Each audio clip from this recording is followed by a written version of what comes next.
This man only created a single heart of magic, and it stunned his imperial uncle, who had been teaching him, on the spot. Because in everyone's eyes, he had always been a useless prince despised by all. But no one knew, the prince standing here was no longer the original person. His body had long since been taken over by a sword. And all of this must be told from several hundred years ago. There was once a divine sword in the world, desired and pursued by countless heroes. Over the long years, it witnessed wars and calamities, and also the birth and fall of heroes. Until it met its closest friend, a boy from an unknown village, Leon Burke. They traveled the world side by side, stepped onto countless battlefields, and accomplished feats beyond anyone's reach. In the end, they even slew the white dragon entrenched atop Frost Mountain. Because of this, Leon Burke became the ruler of a nation. But good times always come to an end. The king could not escape birth, aging, sickness, and death, and left this world. Before dying, he held the close friend who had fought beside him all his life and instructed it to take care of his descendants. This is the story of when I was still a sword, and also the reason I appeared here. But why is it so noisy outside today? Could it be that some fool who doesn't know his own limits wants to possess me again? Impossible. I already have someone I acknowledge. Starting today, I am the master of this sword. The guards standing nearby were dumbfounded and hurriedly warned the eldest prince, Adrian, that no one but the king was allowed to touch this divine weapon. Gruhan was stunned after hearing this as well. You are actually telling me that this pig-like thing is a king? Back then, he was so majestic, so dazzling. But why are his descendants like pigs? It seems I need to take a good look at him. Thinking this, the protagonist activated the skill judgment. The next second, Adrian's personal information appeared directly before the protagonist's eyes. Judging from this, he really is my friend's descendant, but I still can't figure it out. How could he have produced a child like this, like a pig? And as the bloodline of a sword saint, he can't even lift a sword. Is he even worthy? At that moment, Adrian spoke. He no longer wanted to be looked down upon by the nobles and the king. Please lend me your power, great dragon-slaying sword Gruhan. The protagonist only felt it was absurd. Lend my power to this pig? Then I'd truly be crazy. The guards also hurriedly tried to persuade him. Whatever you do, don't draw the sword inside the palace. If the king finds out, we'll all die. Are you all looking to die? How dare you point fingers at me? Or is it that, you're afraid I might obtain Gruhan's power? The protagonist felt this child was overthinking it, and coldly said in his heart, give it a rest. Trash like you could never obtain my power. Just then, Adrian suddenly toppled toward the ground. As a treasured sword, the protagonist instantly pierced Adrian's body. This scene frightened all the guards and maids out of their wits. But the most confused person was actually the protagonist. Clearly the one who had been stabbed was that brat. So why was his own consciousness also starting to go dark? If this keeps up, after being a sword for so many years, I may faint for the first time. Before he could finish the thought, the protagonist completely lost consciousness. Adrian was the kingdom's first heir to the throne, but in the entire kingdom, not a single person supported his succession, because he had not inherited even the slightest talent for swordsmanship from the royal family, yet his arrogance was unmatched. Incompetent, greedy, foolish, and lazy. His existence was like a dark cloud weighing on the kingdom's future, but after he was stabbed by the sword and woke up from the brink of death, strange rumors began to spread. Everyone felt that the eldest prince had changed. He no longer threw tantrums at everyone like before. Some said he had awakened after brushing against death. Others said a person's nature could not change, and it was only a matter of time before he revealed his true colors again. Of course, these words also reached Adrian's ears, but he did not care at all, because something even more terrifying had happened to him. I actually killed my friend's descendant, and took over his body. A few more days passed. Early in the morning, a maid came to report that the king was on his way. The protagonist only felt that it was impossible. When the original owner had been on the verge of death, this father had not even spared him a glance. But before he could finish speaking, a man was already standing behind the maid. I didn't expect that after walking through Death's Gate, your conduct would still be this vile. The moment these words were spoken, the protagonist froze on the spot. Who is this old man? I didn't expect you to pretend not to know me. What? You don't want to acknowledge our master-disciple relationship anymore. So the other party was this pig's master. The protagonist could only force himself to smooth things over. My head feels like mush. You seem very familiar, but I can't remember who you are. The man had not expected this either and was just about to press further, when an attendant came to report the king had arrived. The protagonist immediately became interested. This pig's father was probably no better. But in the next moment, a tall and powerfully built man appeared before him. I thought the bloodline of lions had long been worn down into dogs by time, but this king looks acceptable. He really does have a bit of my close friend's former bearing. The king's face immediately darkened. You don't even greet your father when you see him? It seems that not even experiencing death can change you. The original owner's master quickly explained. I have just learned that His Highness's memory seems unstable. I suggest having the royal physician examine His Highness." Soon, the royal physician entered the room, but no matter how he examined him, he found no problem. I judge that this may be a temporary symptom caused by psychological shock. After hearing this, the king's expression turned even colder. "Do you think that by saying, 'I don't remember,' you can wipe the slate clean on the past? I had thought you were still salvageable. Everyone makes mistakes. As long as you can admit your mistakes and stop repeating them, that can also count as growth. But now you say you've forgotten, and you want to easily erase everything?" The king flew into a rage, and the master immediately stepped forward to persuade him. His Highness may truly remember nothing. After saying this, he signaled everyone to take care of Adrian, then left with the king. The protagonistes could not understand what exactly the original owner had done to incur such universal wrath. This treatment was not merely unfit for a prince, it was as if he was not even being treated like a person. But before he could finish thinking, the queen rushed in and held him tightly. She comforted him as she said his memory would recover soon. And even if it did not matter, because the past was unimportant. Even if you remember nothing, it's no big deal. My poor child, your handsome face has become so haggard. The protagonist could not understand at all. Where exactly did she see handsome, and where did she see haggard? Don't touch such dangerous things again in the future. I'm truly afraid you might never wake up again. The protagonist felt his scalp go numb from hearing this. Is it reasonable for the descendant of a sword saint's bloodline not to touch a sword? And besides, your child is already thoroughly dead. In the blink of an eye, night fell. After being tormented by the queen for an entire day, the protagonist's face was filled with utter lifelessness. Just then, the queen said she would come see him again tomorrow. The protagonist went completely numb and screamed inwardly, "You really shouldn't come, things are awkward enough already. My close friend entrusted me with taking care of his descendants, but I personally killed one of them. I didn't mean to, but it has already happened. All I can do now is live well for both of us. But what can I do? I was once only a sword. My whole life, I accompanied others into battle and cleaned up their messes. The only thing I know is swordsmanship. Now this body is like a pig, and it has no talent at all. But this is not yet the worst of it. I will definitely cultivate my power again." Thinking of this, the protagonist decided to first condense a heart of magic. As he took a deep breath, a massive amount of magic power instantly surged into his body. But in the next second, his heart sank. Just as the magic entered, it dissipated completely in an instant. Is it because the body can't withstand it? Then I'll lower the intensity and try again.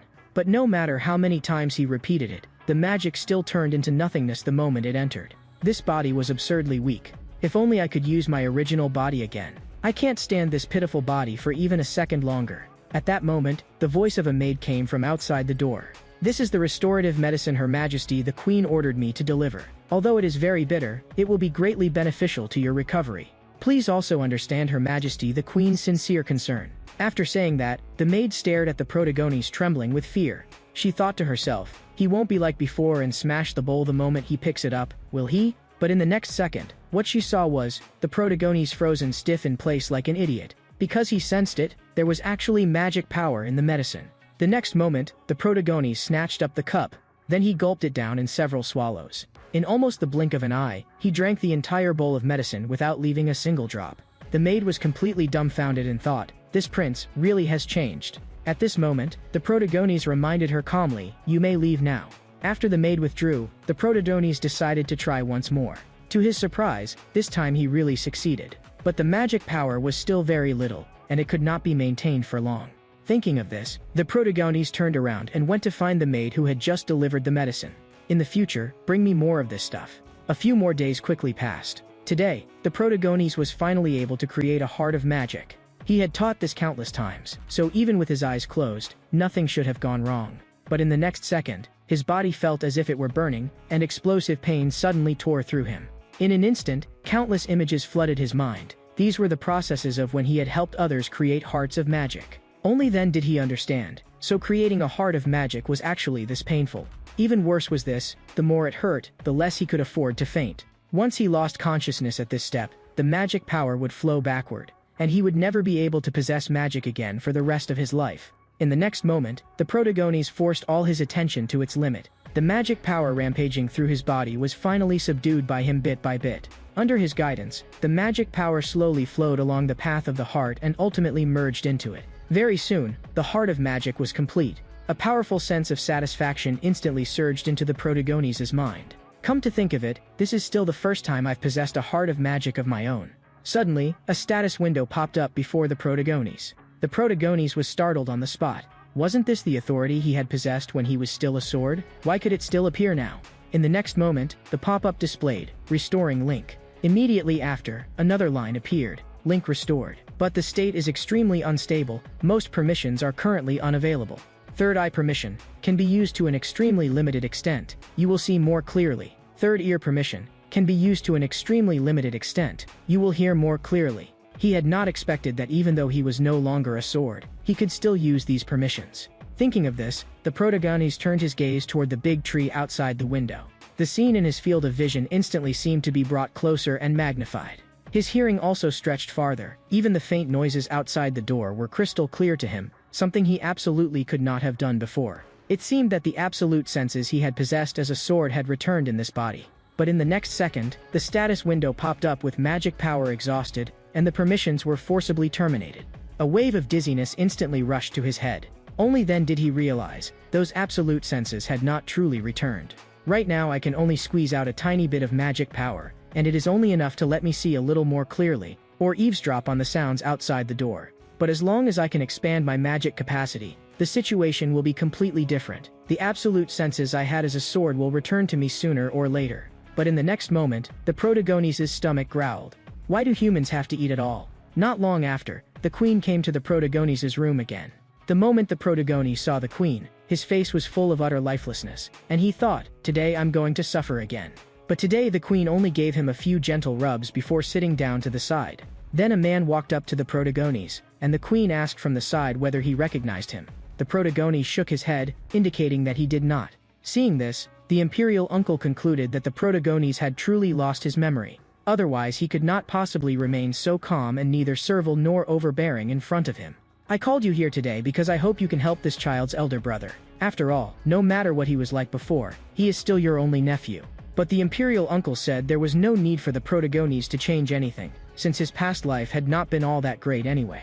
If you really want me to help, all I can do is train him a little. I can't do anything else, so you'd better not hold any unrealistic expectations. The queen nodded and said that would be enough. Then our deal is complete. The protagonist was full of question marks. What deal? What are you talking about? Aren't you brother and sister? But before he could figure it out, the imperial uncle had already walked up to him. In the next moment, the protagonist was thrown directly onto the training grounds. You don't think I'll serve you like a prince, do you? From now on, what you eat, what you drink, and even what air you breathe will all require my approval. If I find you pleasing to the eye, I might teach you a little of the basics of the family swordsmanship, but if I don't like the look of you, the protagonist only found it absurd. These people actually dared treat him like this. He was the mentor who had taught the founding king, but he also knew clearly that he was no longer the former sword person.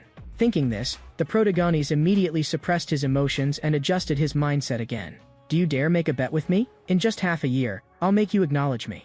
If I fail, I'll listen to you and let you deal with me however you want. But if I succeed, you must grant my wish. The imperial uncle felt that after losing his memory, this brat had actually become rather interesting. Since I could use some entertainment anyway, I'll agree to it.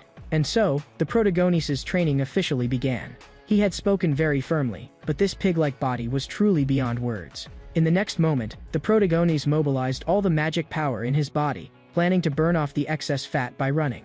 The imperial uncle was shocked on the spot. He had not expected this useless prince to actually know how to use magic power. He immediately called out to stop the protagonist. You created a heart of magic? The protagonist immediately became smug. You mean this? I accidentally made it back then. What, are you regretting betting with me already? What nonsense are you talking about? Do you still not know where you went wrong? Where exactly did you learn the method for creating a heart of magic? Don't you know, this is only a low-level technique used by low-grade mercenaries. The protagonist grew anxious and pressed the imperial uncle on what exactly he meant. In the next moment, a chain of magic appeared in the imperial uncle's hand. Without wasting a single word, he raised his hand and blasted it straight at the protagonist. The protagonist's magic power was instantly shattered and completely dissipated. The protagonist was stunned on the spot. Do you understand now? The chain of magic naturally suppresses the heart of magic and can directly shatter it, and it is easier to create and more stable. Even the Eli family, which insisted on using the heart of magic, declined completely 100 years ago. The protagonist froze completely. Could it be that the era of the heart of magic had already ended? So he began frantically searching through materials, and in the end came to only one conclusion. The times had changed. Now, mages would construct magic circles, and knights would weave chains of magic to gather magic power. A knight's rank was also divided by the number of chains of magic: single chain, double chain, triple chain, quadruple chain, and the current highest, 5 chain. But what the protagonists cared about most was a name that appeared in the book: Arltringen. He felt like he had heard that name somewhere before. If he remembered correctly, that was an odd person, one who used neither swordsmanship nor magic. Unfortunately, he could not remember what had happened to that person afterward. Soon, time came to the next day. Early in the morning, the protagonists arrived at the training ground. At that moment, the imperial uncle also arrived and directly asked whether he had gone to the library to look through materials last night. If you checked, then you should understand what era this is now, right? Do you still think your choice isn't foolish? But the protagonist smiled. I don't think I'm wrong at all. It's normal that you don't want to admit it, considering you were never much to begin with. Just as the imperial uncle finished speaking, he saw the protagonist slowly condensing magic power in his palm. You probably haven't heard this before. Not all hearts of magic are the same. They also differ in rank. No matter how much you argue, it won't change reality. People like you have also appeared among mercenaries. They hypnotize themselves, believing that using a heart of magic would turn them into heroes from hundreds of years ago. But do you know what happened to them? They all died. Many people spend their whole lives without ever breaking through to 2 chains. And you want to tell me you're different from them? Then go defeat a 2-chain knight. If you do that, then as your mother said, I will become your guardian.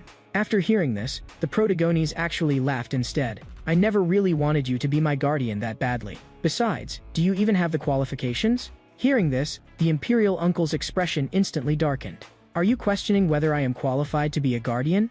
I am a Count of the Kingdom, Supreme Commander of the Northern Army, Grand Commander of the Black Spear Cavalry, and one of the 5 silver lions who serve His Majesty. I have woven a 4-chain of magic. As soon as he finished speaking, the ground beneath their feet suddenly trembled violently. My name is Val of House Balakard. Now tell me, am I qualified enough to be your guardian? The protagonists had not expected that one casual remark from him would set the other party off like this. The titles did sound frightening, but could he stop already? If this keeps up, this body is really going to fall apart. At that moment, the royal guards at the side moved. They raised their swords and pointed them straight at the imperial uncle, shouting sternly, "Stand down. You still haven't answered me. Am I qualified now?" And so, the protagonists' training officially began just like that. After the training ended, the protagonist did not even have the strength to walk. He had a feeling that if the training went on any longer, his life would be left there. This body is only 15 years old. Can I report him for abusing a minor? Probably not. Soon, the protagonist returned to his room. There, he saw that the royal physician was already waiting inside. The protagonist asked in confusion what the physician had come for, and the physician explained, "Her Majesty the Queen sent me. She was worried that you might feel unwell after training, so she asked me to come treat you. Then let us begin the treatment, Your Highness." The moment he heard this, the protagonist became alert. "If you heal me, then wouldn't all the suffering I went through today be for nothing?" After saying that, he directly drove the royal physician out the door. The guard at the side also felt that the eldest prince really had changed, especially on the training ground, where he had shown a toughness unlike before. Soon, the protagonist's stomach started growling again. "Let's eat first." A maid brought the meal into the protagonist's room. Just then, someone barged in through the door without the slightest courtesy. The protagonist only felt that this person had no manners at all. Daring to interrupt someone else's meal was simply a capital offense. And who was this guy? At that moment, a guard quietly reminded him, "This was the 3rd prince. I heard something happened to you, so I came to take a look. Now it seems you're not really in any trouble after all. Say what you came to say. If you're here to pick a fight, then go do something useful instead." The 3rd prince had not expected that this idiot who had stabbed a sword into his own body would actually talk back to him. He was trembling with anger, but forcibly held it in and still stated his purpose. "I came because I heard you made a bet with Count Balakard and are going to duel a 2-chain knight. So I want to ask, may I be your opponent?" After saying that, he turned and left. The protagonist had no idea what this guy was thinking. But why did every one of Leonberg's descendants seem more outrageous than the last? Whether it was the original owner of this body or that 3rd prince, both made him want to beat them up. The guard reminded the protagonist that it would be best not to accept 3rd Highness's challenge, and the protagonist asked in confusion why. The guard explained that although the 3rd prince was only 14 years old, he had displayed astonishing talent in swordsmanship since childhood and was already a 2-chain knight. Just then, a maid walked in carrying a huge stack of letters. She said that all of these letters were addressed to the protagonist. The protagonist was even more puzzled. These people had clearly ignored the original owner before. So why had they suddenly become so enthusiastic now? As he spoke, the protagonist began opening and reading the letters. But after reading a few, he froze. because without exception, every one of these letters was applying for a fencing duel with him. It seemed they were treating this as a legal chance to beat me up. But do I really look that weak? Thinking this, the protagonist turned his gaze to the maid beside him. Make sure you write down every sender's name clearly for me. Soon, time came to the next day.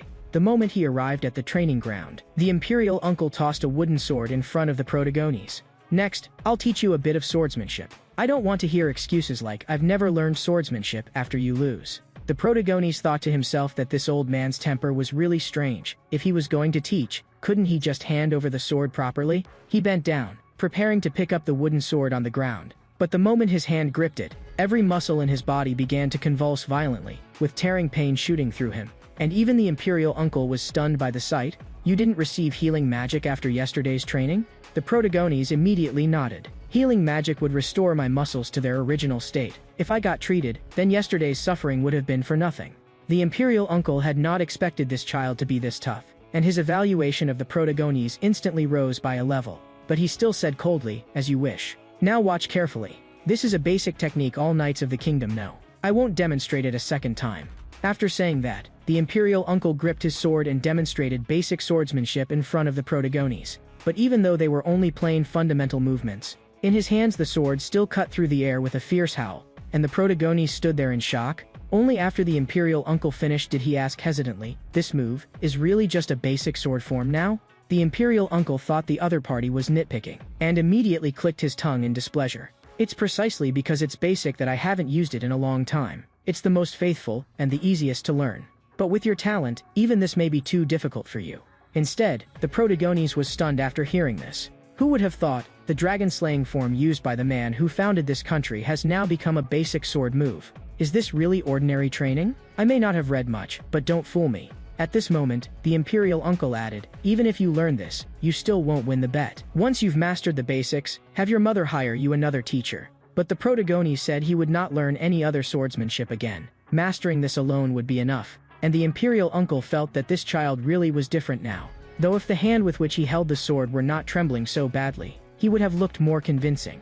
Very soon, the protagonist's sword training officially began. The once dragon-slaying form was actually being treated as ordinary training content. He did not want to admit it, but perhaps this was the result of the times. Because they held the dragon-slaying sword in their hands, yet had long since lost the will to slay dragons. And those who had abandoned the heart of magic would never understand the true value of the dragon-slaying form. Thinking of this, the force behind the protagonist's swings gradually became more and more frenzied. But in the next second, his sword was blocked by the imperial uncle. Your movements are too clumsy. Have you already forgotten what I just demonstrated? Relax your body and use your abdomen to generate force. And your legs too. You have to transmit the power in your body correctly before your sword can be swung correctly. As the imperial uncle's words fell, the protagonist straightened his body with determination written all over his face. Even if right now, I am only a weak shell clumsily imitating the dragon-slaying form, I will still make everyone understand. The dragon-slaying form is not old trash that should be thrown away. The training progressed day by day like this, and soon a week had passed. Today, the pop-up suddenly notified him. The protagonist had successfully changed his physique, from morbid obesity to ordinary obesity, and through high-intensity training had gradually adapted to his body. The trait clumsy had disappeared, and the effects of subsequent training would increase significantly. Soon, another month passed. Today, the pop-up suddenly notified him. The magic perception disorder had disappeared, and the trait magic perception had been generated. The protagonist immediately felt his body become lighter. His sword swings more natural each time, and his power stronger, steadier, and more complete. The protagonist was instantly overjoyed, but in the next second, the wooden sword in his hand snapped with a crack. At some unknown point, the imperial uncle had already appeared behind him and cut through the wooden sword in his hand with a single strike. Then motioned for him to look ahead, only to see that the wooden stake in front had somehow been split by lightning, with tiny arcs of electricity still flickering along the break. Are you insane? You dare train in weather like this? If what you were holding just now hadn't been a wooden sword, you'd already be roasted. But the protagonist could not hear clearly what the imperial uncle was saying at all, and in the next moment, his vision went black and he fainted on the spot. At this moment, the pop-up displayed, the highly focused state had been lifted, and the trait high concentration had been generated, usable to an extremely limited extent. Not long after, the unconscious protagonist finally woke up, and he had not expected that he would actually practice swordsmanship until he lost consciousness. This body's foundation is far too poor. Back when I was a sword, I guided countless heroes and achieved so many victories. And in the end, I even became one of the founders of this kingdom. But in the eyes of outsiders, I was always just an outsider. So I became addicted to that state. The feeling of gathering all effort and sweat into my own hands. But if this keeps going, this body is not far from collapse. It has already been more than a month since the Heart of Magic condensed, and I have accumulated enough magic power. Isn't it about time to restore balance between body and mind and let the Heart of Magic enter its next stage? Thinking of this, the protagonist closed his eyes and entered inner observation. At that moment, a pop-up reminded him, you have gathered magic power to a certain level. Your body can now endure more magic power, and your Heart of Magic has expanded. Due to the expansion of the Heart of Magic, your bodily structure has undergone a certain change. At the same time the pop-up disappeared, the protagonist immediately felt the magic power within him become denser and smoother. It had actually been completed that easily. Then he picked up the iron sword beside him. The moment he gripped the sword, a spiritual aura wrapped around the blade. The protagonist's eyes lit up. With this, basic swordsmanship won't be difficult for me anymore. Very soon, the protagonist arrived at the training ground, ready to test his new ability. But the imperial uncle stopped him with a sigh. The protagonist truly could not understand it. You sigh when I practice badly, fine. But I haven't even started yet, so what are you sighing for? The imperial uncle explained, recently the kingdom has been full of rumors about your bet. The odds on you winning have already reached 10,000 to 1. Find an opponent and end this farce quickly. The protagonist said that he had already decided who his opponent would be. And right now it's still hard for me to find a two-chain knight head-on. So I want to fight a few one-chain opponents first. Is that okay? The imperial uncle answered very directly. Do as you like. At those words, the protagonist immediately looked at the guard Carl and asked whether the list was ready. Carl nodded. I prepared it as you requested. These are all the people who sent you fencing challenges. Your Highness intends to duel them in the form of practice matches, correct? But these people harbor a great deal of resentment toward your Highness, and I worry they may strike viciously. But the protagonist smiled and told him not to worry. I've already thought of a way. After saying that, he looked at the imperial uncle again. You heard that too, uncle. Then will you act as the referee? That's not an excessive request. You'll help me with this, right, uncle? A few more days passed, and the day of the first duel finally arrived. The first duelist was Tyler of House Tileham. At that moment, he stood outside the palace where the protagonist lived, his eyes full of hostility. This is one of the few chances to beat up that bastard legally. This time, I will definitely avenge the humiliation the eldest prince brought upon my family years ago. Very soon, Tyler entered the training ground filled with anger. My respects to your Highness, the eldest prince. I am Tyler, second son of House Tileham. I am a one-chain apprentice knight and practice the swordsmanship of the Tileham family. The protagonist thought to himself, it's not even a formal duel, so is there really any need to be this stiff and ceremonial? Then he looked at Carl and quietly asked whether this person was really a knight, since he looked far too weak. The moment Tyler heard those words, he flew into a rage. Just like a few years ago, this prince was still rude and arrogant. At that moment, the imperial uncle also arrived in motion for Tyler to put away his sword first. I understand how you feel, but the duel has not begun yet. Tyler had not expected to see the idol he had always admired here, and his face instantly flushed red. It is the greatest honor of my life to meet you. The protagonist's expression immediately darkened. He didn't get this excited greeting me. If outsiders saw this, they'd think you were the prince, uncle. The imperial uncle replied blandly. That's because you insisted on being a bastard before. After saying that, he signaled for both of them to take their positions, and the air instantly tightened with tension. At the imperial uncle's command, magic power surged up inside Tyler at once, and he charged at the protagonist with sword in hand. At the moment he drew close, he suddenly leaped up and brought his sword down in a heavy slash. The protagonist remained calm, condensed his magic power, and casually blocked Tyler's strike. Tyler was shocked on the spot. The other party had condensed not a chain of magic, but a heart of magic. But how could a heart of magic possibly block an attack from a chain of magic? The protagonist said bluntly, maybe it's because you're too weak. As soon as the words fell, the sword in the protagonist's hand was immediately wrapped in vigorous spiritual aura, and the blade emitted a low humming resonance. The surrounding guards watching the battle changed expression instantly, because the protagonist had used sword resonance, something only veteran knights could master. Naturally, Tyler was the most shocked of all. Why can some little prince use sword resonance when even I can't? As he shouted that it was impossible, he frantically accelerated his offensive. But no matter how hard he pressed, all of it was steadily received by the protagonist. The longer Tyler fought, the more anxious he became, to the point of nearly losing control. And the protagonist was not having an easy time either. The magic power in his body was already nearing the edge of flowing backward. The protagonist stared at Tyler and spoke. You're the second son of House Tileham, right? Can you calm down for a while first? Just for a while. After saying that, the protagonist closed his eyes, and his consciousness sank deep into his soul. A phantom of a giant dragon slowly emerged. When the protagonist touched that shadow, the pop-up displayed, the sleeping dragon slaying will is about to awaken.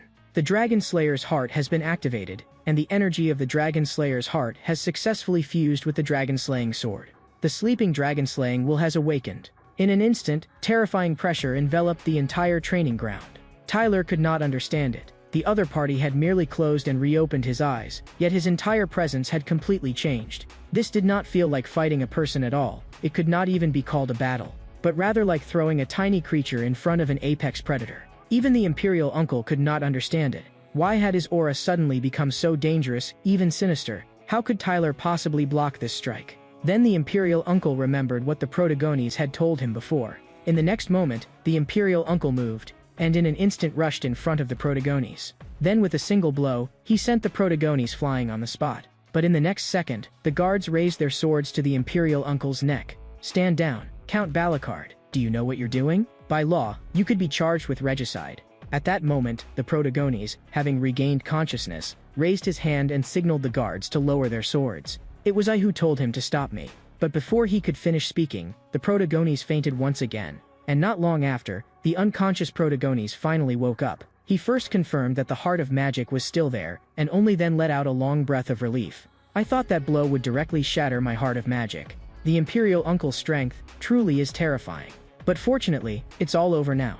At that moment, the Imperial Uncle also walked in. With a scrutinizing look, he directly asked the protagonist what exactly he had done at that time. Why did an evil aura suddenly surge out of you at that moment? And that sword technique you used, I never taught you anything like that. The protagonist explained that he had merely been true to the essence of the sword.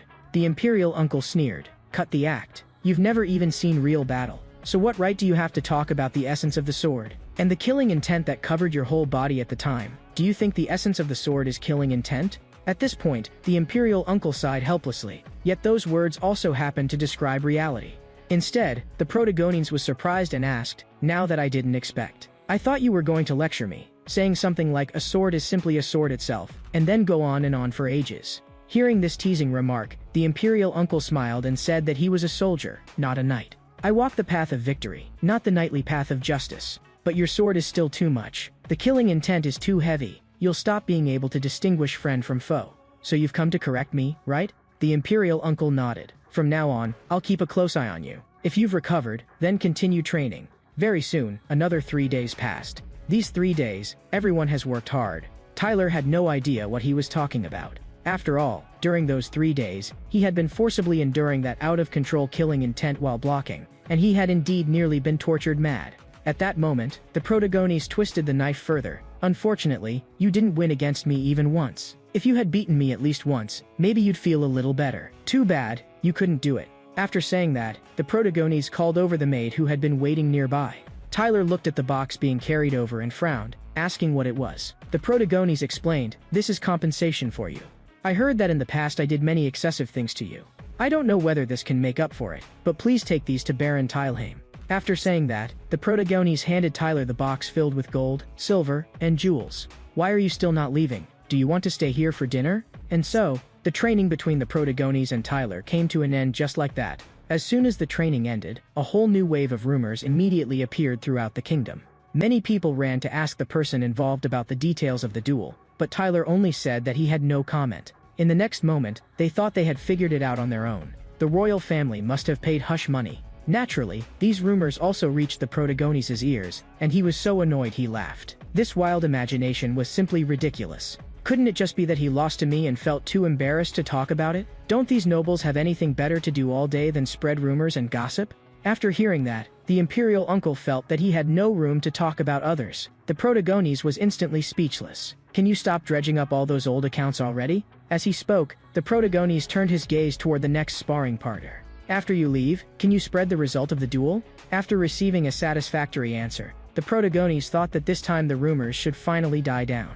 But unexpectedly, new rumors emerged instead. Today a maid came to report, Your Highness, they're saying outside, that you really threatened Kate? The protagonist's eyelids twitched when he heard this. He simply forced his anger into training and went through a fierce round of sword practice. After finishing one set, he asked Carl how many duel opponents were left, and Carl said that the one arriving today would be the last. The last one is still an apprentice knight? I've already got nothing left to learn from them. Carl said that the one coming today was not an ordinary person, but a true knight. She was not satisfied with merely studying her family's swordsmanship and had directly joined the Knight Order. She was a recognized genius. The protagonist's eyes lit up at once. A genius knight of the Iron Lion Order? Soon, Alvin arrived at the scene. The guards recognized her at a glance. She was that genius of the Iron Lion Order, because the rumors about her had already spread throughout the kingdom. The flower on the cliff, the thorned rose, the woman who shattered every man's heart. One guard muttered quietly, in a way, the eldest prince was pretty impressive to actually get such a great beauty to spar with him.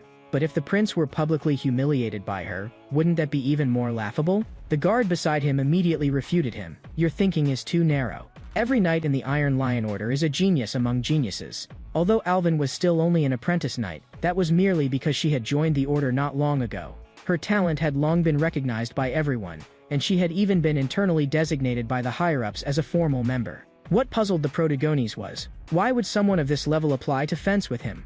Carl explained vaguely. There had probably been some misunderstanding before. The moment he heard that, the protagonist immediately understood. Most likely the previous owner had caused trouble again. But what exactly had he done? Carl refused to say. The protagonist had no choice but to look at the maid beside him. You tell me, what exactly did I do? The maid let out a helpless sigh. Your Highness, you once harassed Sir Alvin at a banquet. You demanded that she become your personal maid. After she refused, you publicly insulted her and called her an ugly thing. The moment those words came out, the protagonist was completely stunned. That lunatic, how could he have matured so badly so early? Very soon, Alvin entered the training ground. The protagonist truly could not understand just how twisted the original owner had been to look at her and still call her ugly. At that moment, Alvin gave a slight bow. It has indeed been a long time, Your Highness. You haven't changed at all. The protagonist immediately denied it, saying that he had actually changed a lot. Why don't you take a closer look? The moment the protagonist finished speaking, Alvin actually began examining him seriously. Just then, the Imperial Uncle also arrived. Upon seeing the Imperial Uncle appear, Alvin immediately stepped forward to introduce herself. I am Alvin Cogain of the Iron Lion Order, and I offer my highest respect to Count Balakard. The Imperial Uncle nodded in satisfaction. Be careful later. The prince swings a sword like a mad dog.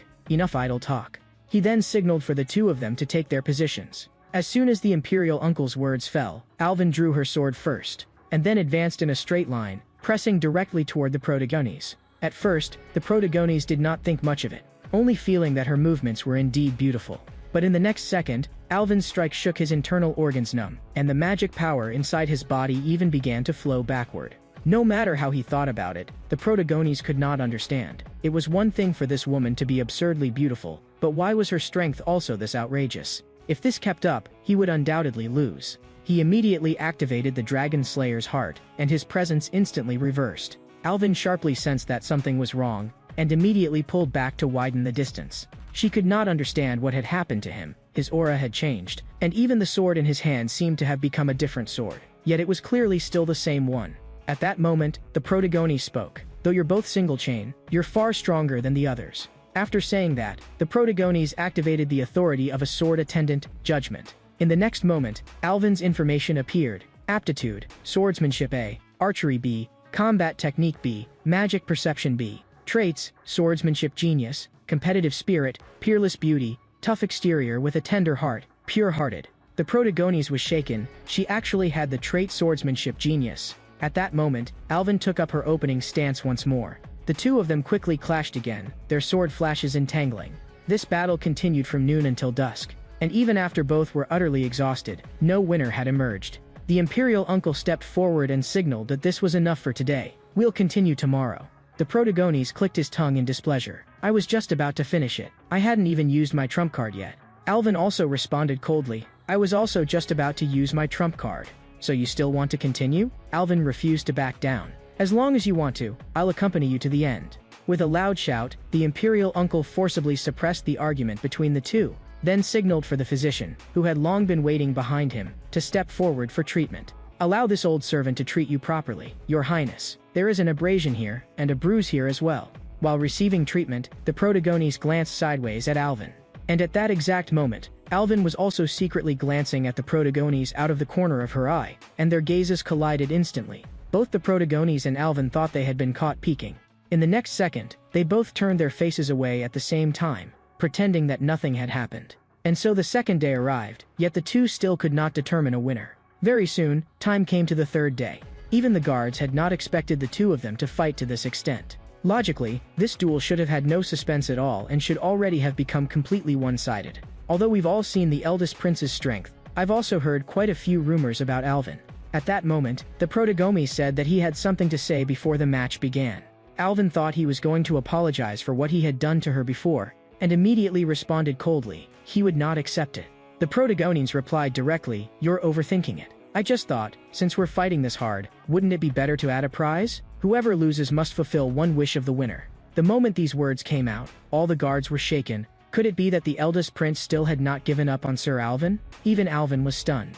The Protagones knew from their expressions that they had misunderstood at once, and immediately added, what I mean is, if the winner tells you to apologize, then you apologize. If the winner tells you to kneel, then you kneel. After saying that, he stared at Alvin. Well, Alvin's heart skipped a beat. If I win, wouldn't that mean I can make him kneel and apologize? She immediately composed herself and said, I serve the royal family and am a member of the Iron Lion Order. Though I am only an apprentice for now, I still cannot be so disrespectful to your highness. But if your highness permits. At the imperial uncle's command, the two officially began the match. In the next moment, sword light intertwined as the two collided instantly.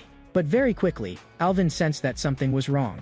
His presence had grown stronger, and his sword had become faster and fiercer. Could it be that he had been hiding his true strength the whole time? She immediately widened the distance, wanting to reset the rhythm. But right after that, her pupils contracted. The Protagones had rushed in front of her almost like teleportation.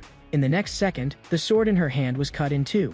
Though they had been evenly matched for the previous 2 days, this time it was over almost in an instant. Alvin could not believe it. The guards were also all stunned speechless. The most shocked of all was actually the imperial uncle. The burst of speed the Protagones had just shown was beyond even many second-ranked knights. Very soon, the Protagones walked up to Alvin.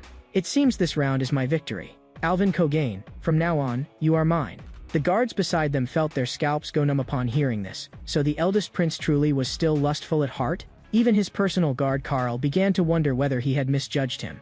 When he had first been assigned to the eldest prince, he had been uneasy because of the rumors. But during this period, the eldest prince had not flown into a rage at every turn the way the rumor said. He was arrogant, yes, but being born royal, having some temper was not exactly strange. He trained fiercely and desperately, pushing himself close to fainting again and again.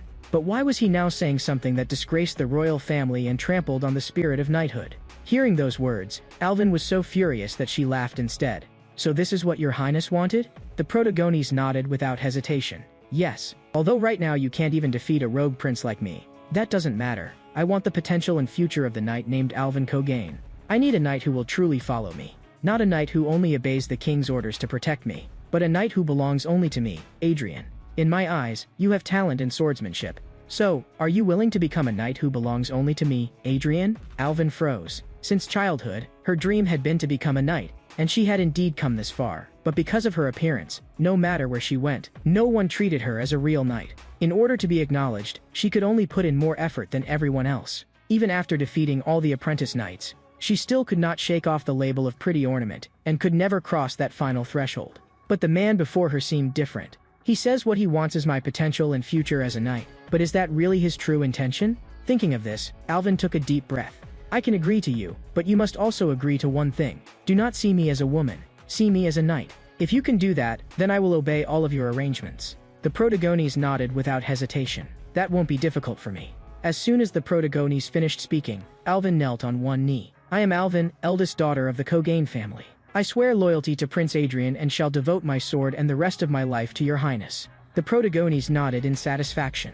Then he placed the sword on Alvin's shoulder. I am Adrian, rightful heir of the Leon Burke family. In the name of Adrian, I now dub you a knight. And just like that, the Protagones gained the first true knight who belonged to him alone. The very next day, this news spread through every street and alley of the kingdom.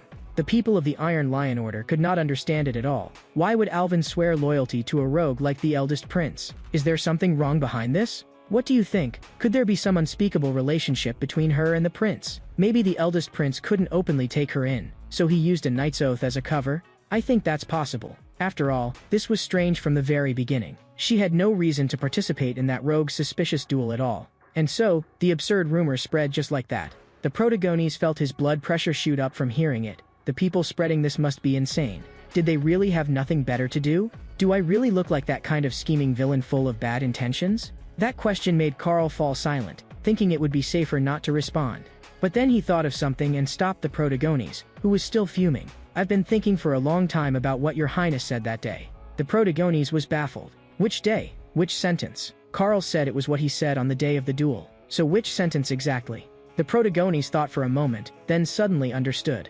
That sentence may have made you uncomfortable, but what I said was the truth. If the royal family ordered you to go somewhere else, would you refuse? Then he added, if you're willing, you can swear loyalty to me as well. If I said I was willing to swear loyalty, would you accept? The protagonist shook his head without hesitation. Carl did not understand. Why reject him so directly? The protagonist explained calmly, because training you would be too boring. At that moment, a maid delivered a letter from outside the door. The king actually lifted my confinement this quickly. Before, he looked as if he was going to lock me in the crown prince's palace until I died. I truly cannot understand what is going on in the king's head. Carl asked in return, wasn't it a good thing to be able to go out and walk around? The protagonist sighed helplessly. Even if I leave the crown prince's palace, I have nowhere to go. I know no one well, and there's no one I can invite out. At that moment, the maid sorting the letters suddenly gave a start. The protagonist asked what was wrong, and the maid said she had seen an invitation sent by Alfie. The protagonist was even more puzzled. Does that invitation eat people or something? Why are you so shocked? And why would Alfie send one to me? Am I close with him? The maid said, Your Highness should read it yourself. Special Young Noble Social Club? That name doesn't sound like a decent place at all. The maid explained, this was a social gathering Your Highness used to attend. The protagonist was instantly shocked. I used to be a member of a weird place like this? The maid nodded without hesitation. Whenever Your Highness had free time, he would go there and lose himself in drink and debauchery. After hearing that, the protagonist only wanted to sigh. Training already keeps me busy enough. I'm not going to attend some weird gathering like that. But just after saying that, the protagonist suddenly froze. Because the letter mentioned the Eli family, the protagonist immediately became interested. Uncle said that was the family that insisted on continuing to use the heart of magic, though it declined 100 years ago. But perhaps I should go and learn more about it. Thinking of this, the protagonist turned and told the maid that he would attend the banquet. The maid nodded. I will prepare everything Your Highness needs. In the blink of an eye, 4 months passed. Throughout this time, he had grit his teeth and persisted, and his obese physique had completely disappeared. Even the chief royal tailor standing beside him could not help but praise him. The eldest prince's perseverance was terrifying. Your Highness's measurements are now less than half what they used to be. This round of praise put the protagonist in an excellent mood. From now on, all my formal wear will be entrusted to you. A few days later, the protagonist finally set out for that bizarre social club.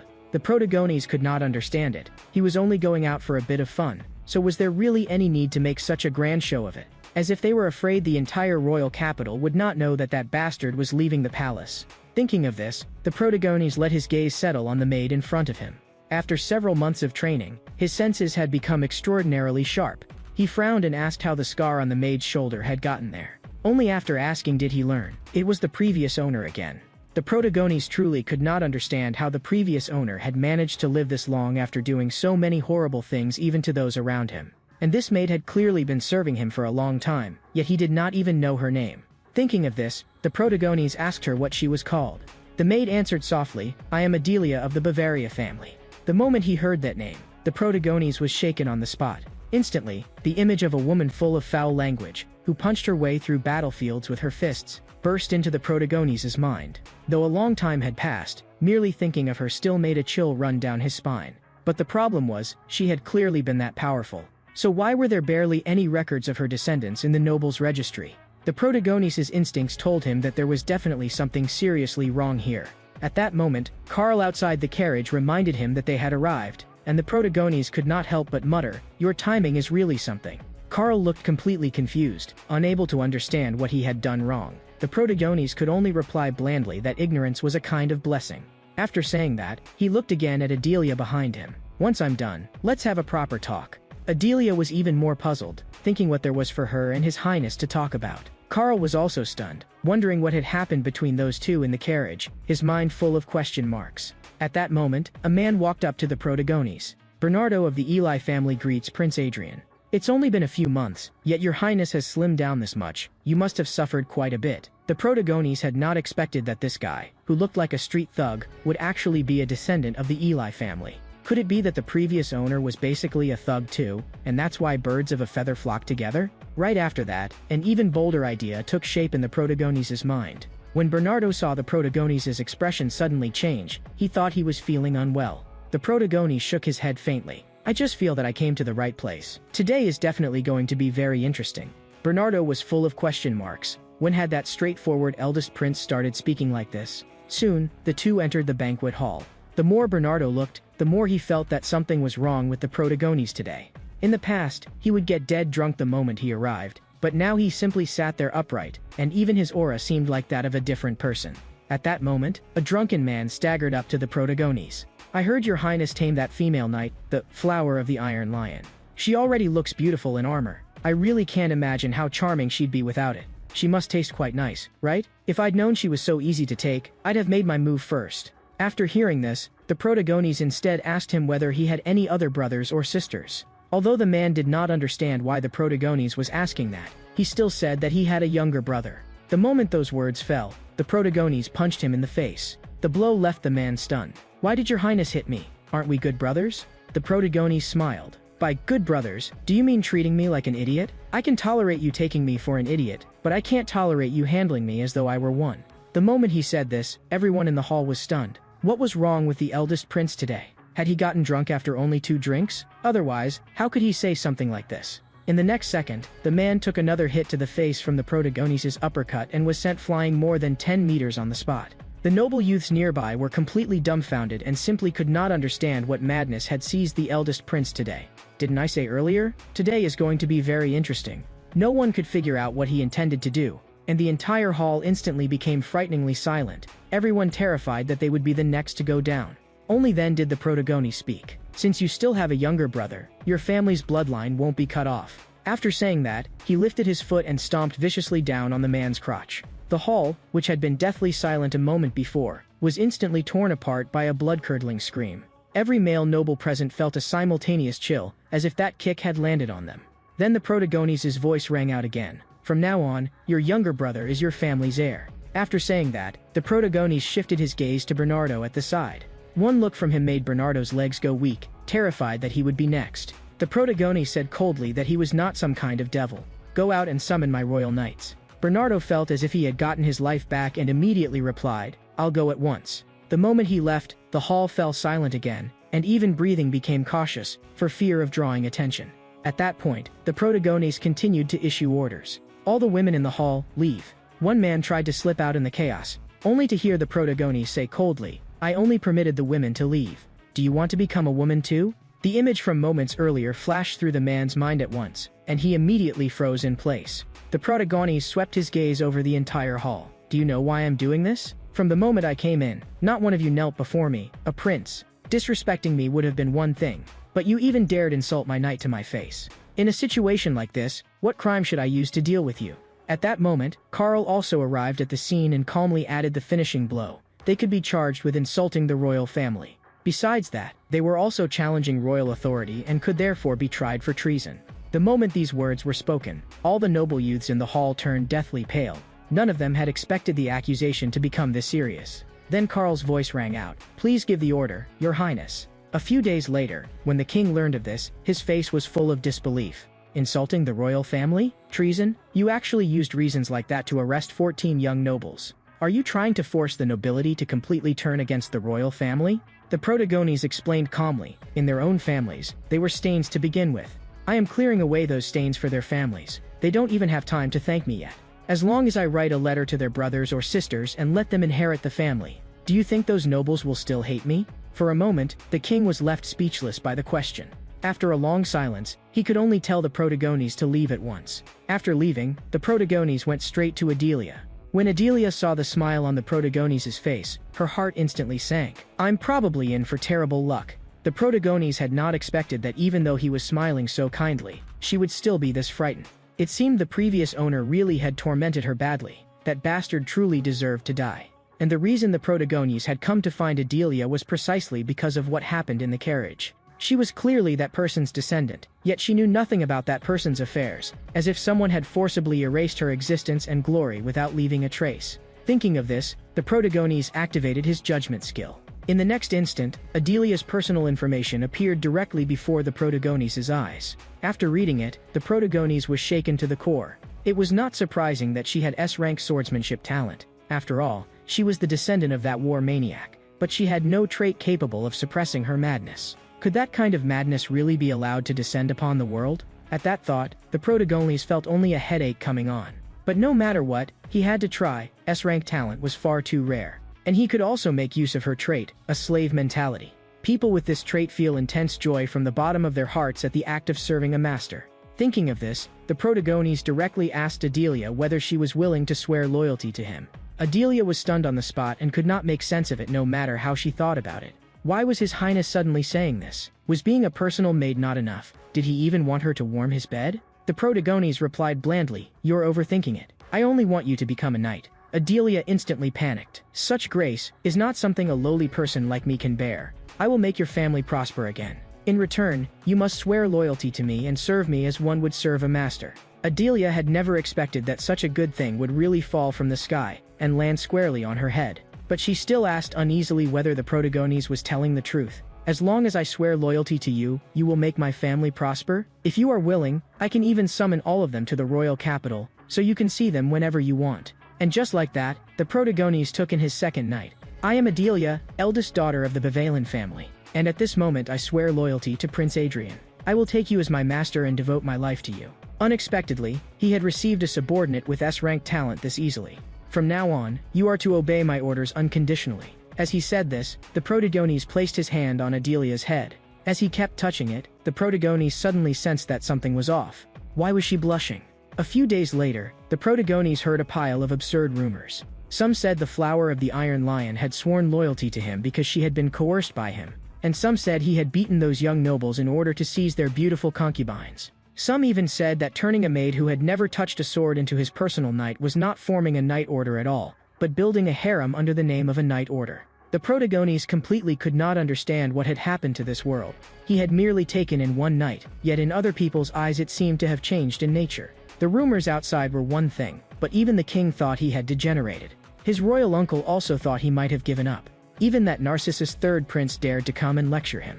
The protagonist did not understand. He had only done a few things, so why had the rumors exploded like this? Could there be a mole by his side? At that moment, a maid came to report that the queen was already on her way. It seemed the queen had also come to educate him. But the queen's very first sentence upon entering was, "It seems my son has finally reached that age as well. In that case, my task as a mother is very clear. Leave everything to your mother without worry. I will definitely find you a suitable partner." After saying that, the queen hurried away, leaving the protagonist completely numb. Life just destroy itself. Soon, the protagonist summoned Adelia and prepared to awaken her magic. Adelia could hardly believe it. She could actually possess magic as well. In the next moment, magical light glowed around the protagonist, little by little drawing out the dormant magic within Adelia. Though this world has forgotten the sword marquis, I still remember everything about her. The road she walked, every streak of sword light her fingertips once cast. At this moment, the pulsing of this golden magic was like her heart beating once more. The whole process did not last long before it ended. Adelia had not expected awakening magic to be this simple, and her magic also seemed to be different from other people's. The protagonist explained, "People have different constitutions. Next, I will teach you the method of forging a heart of magic. Practice it more on your own whenever you have time." But before the protagonist could finish speaking, he collapsed headfirst to the ground. He had not expected that merely forging a heart of magic for someone else would almost drain him dry. This pitiful body really could not hold on for even a second. Thinking of this, the protagonist forced himself to stand and gestured for Adelia to withdraw. But Adelia asked in confusion, why was His Highness doing so much for her? Looking at her, the protagonist gave only one reply, "Because you are mine." Adelia immediately lowered her head. "I will use the rest of my life to serve you with loyalty." The protagonist continued to press forward. "Then call me master, so I can hear it." Unexpectedly, Adelia did not hesitate in the slightest and called him that directly. Cold sweat instantly rolled down the protagonist's forehead, releasing something this demonic. Was it really going to be okay? A few days later, Carl reported to the protagonist the news he had heard recently. As a witness to the recent disturbance, Bernardo had been detained by the royal guard, and it seemed that no one was allowed to see him before the trial began. The Protagones only felt that these people were making a fuss over nothing. For something this minor, was there really any need to convene a tribunal? Sure enough, the nobles of this country were truly so idle they had gone mad. As he spoke, the Protagones looked at Adelia beside him and asked how her Heart of Magic training was going. Adelia answered that her Heart of Magic had already completely stabilized. After hearing that, the Protagones nodded in satisfaction. From today on, you will train with me. Go change your clothes first, then come find me at the training ground. Also, stop wiping vases from now on. You are a knight now, what you should be wiping is your sword. Soon, the Protagones arrived at the training ground. Not long after, his royal uncle also arrived. Frowning, he asked the Protagones what he was doing now. What was the point of training this girl? The Protagones replied calmly, she is already my knight. Training my own knight is perfectly normal. His royal uncle flew into a rage on the spot. Is the title of knight something just anyone can have? Fooling around in private is one thing, but you actually dared bring her to the training ground. The Protagones only felt that his royal uncle was becoming more and more annoying. At that moment, Adelia, having finished her running, came up to the two of them, and reported, I have already run 10 laps. The moment she finished speaking, the Protagones handed her a wooden sword. Now, the training officially begins. After saying that, the Protagones demonstrated once in front of Adelia. When the demonstration ended, he signaled for Adelia to try once. Adelia instinctively felt that someone like her definitely could not do it. But every single sword-swinging posture of the Protagones was clearly etched in her mind. In the next second, she raised the sword and swung it. His royal uncle was directly stunned. Was this really something a maid who had never held a sword could do? The Protagones had not expected it either. She had learned it convincingly after seeing it just once. Being stared at by the two of them made Adelia uneasy, and she thought her movements were not standard enough. When the Protagones heard those words, no matter how he listened, they sounded like bragging. His royal uncle had also not expected that she would have this kind of talent. The Protagones immediately made things clear, as if declaring ownership. She is mine, not someone you can covet. His royal uncle sneered. You brat really are a little interesting. But after holding a sword for just a few months, you think you can control her? As the words fell, he released an oppressive pressure powerful enough to crush people. In an instant, the Protagones also activated the Heart of Magic within his body and forcefully pushed back against it. If even I cannot control her, then no one in this world can. I am not the useless prince I used to be. I once slew a troll from thirst, only to drink its marrow and quench it. When a dragon coiled around a mountain and blocked my path, I cut it down with a single stroke. I am the first divine sword, Gruhan. Whoever stands in my way will meet no good end. In the next moment, magic no weaker than his royal uncle's burst out from within the Protagones. His scarlet pupils locked onto his royal uncle. I'll say it one last time, she is mine. In an instant, on the training ground, the pressure surged toward the two of them like a tidal wave. What belongs to me? No one is taking it away. But the moment those words left his mouth, the Protagones suddenly realized that his perception of the outside world was rapidly receding, as though his body were sinking into the deep sea, with nothing left in his vision but darkness, and the only thing he could feel was the cold wrapping around his whole body. This feeling, it was the sensation he had only felt when he once existed as a sword. Could this be an ominous sign? A sign that this body is about to be completely devoured by Gruhan. At that moment, his royal uncle let out a furious shout and forcibly dragged the Protagones back from that abyss. Do you even know what you're doing right now? Even an ordinary knight can save dozens of lives on the battlefield, and if she were trained by my own hand, this child would definitely become the finest of knights in the future. On the battlefield, she might save thousands, or even tens of thousands, of soldiers. The Protagones had not expected it either, that the other party was trying to poach her on the spot for this very reason, as expected of the supreme commander of the northern border. But so what? His royal uncle could hardly believe it. But so what, you say? Even if she could save countless subjects under your command, you're still going to continue degenerating like this? As he spoke, he moved to go ask the king for her. At that moment, Adelia spoke up, my body and soul already belong to his highness. Even if I die, I will not go with you. His royal uncle's expression instantly turned into one of exasperation at wasted potential. It's one thing for him to be a rogue prince, but can you not tell what matters more? Does your excellency the royal uncle not understand human speech? And also, Your Excellency, has it been a long time since you last taught me anything? Or was your goal from the beginning merely to help me lose weight? If that is the case, then please leave early. And if you still want to enter my palace, from now on, stop interfering in any of my affairs. His royal uncle clicked his tongue in displeasure on the spot. Who cares about coming to your lousy palace anyway? Though he said that, the very next day he still stepped into the Protagones' palace. And when teaching Adelia at the side, he was even more meticulous than when he had taught the Protagones back then. Who would have thought that the supreme commander of the northern border had such an awkward side to him as well? Just then, bursts of sword hums suddenly rang out across the field. Beads of sweat as large as beans rolled down the protagonist's rough cheeks. He knew she was a swordsmanship genius, but he had not expected her to be this gifted. How long had it even been, and she had already touched the resonance of the sword. Even the protagonist was startled as he watched. But he still forced himself to say, although it's a little slower than I expected, you've done very well. Yet inwardly he stayed on guard. If this continues, she will surpass me very soon. At that moment, however, the royal uncle strode over to the two of them in a fury. He questioned the protagonist. Why teach Adelia a petty trick like the heart of magic, when she originally had a better path, potential beyond anything you could imagine, and now had been ruined by you?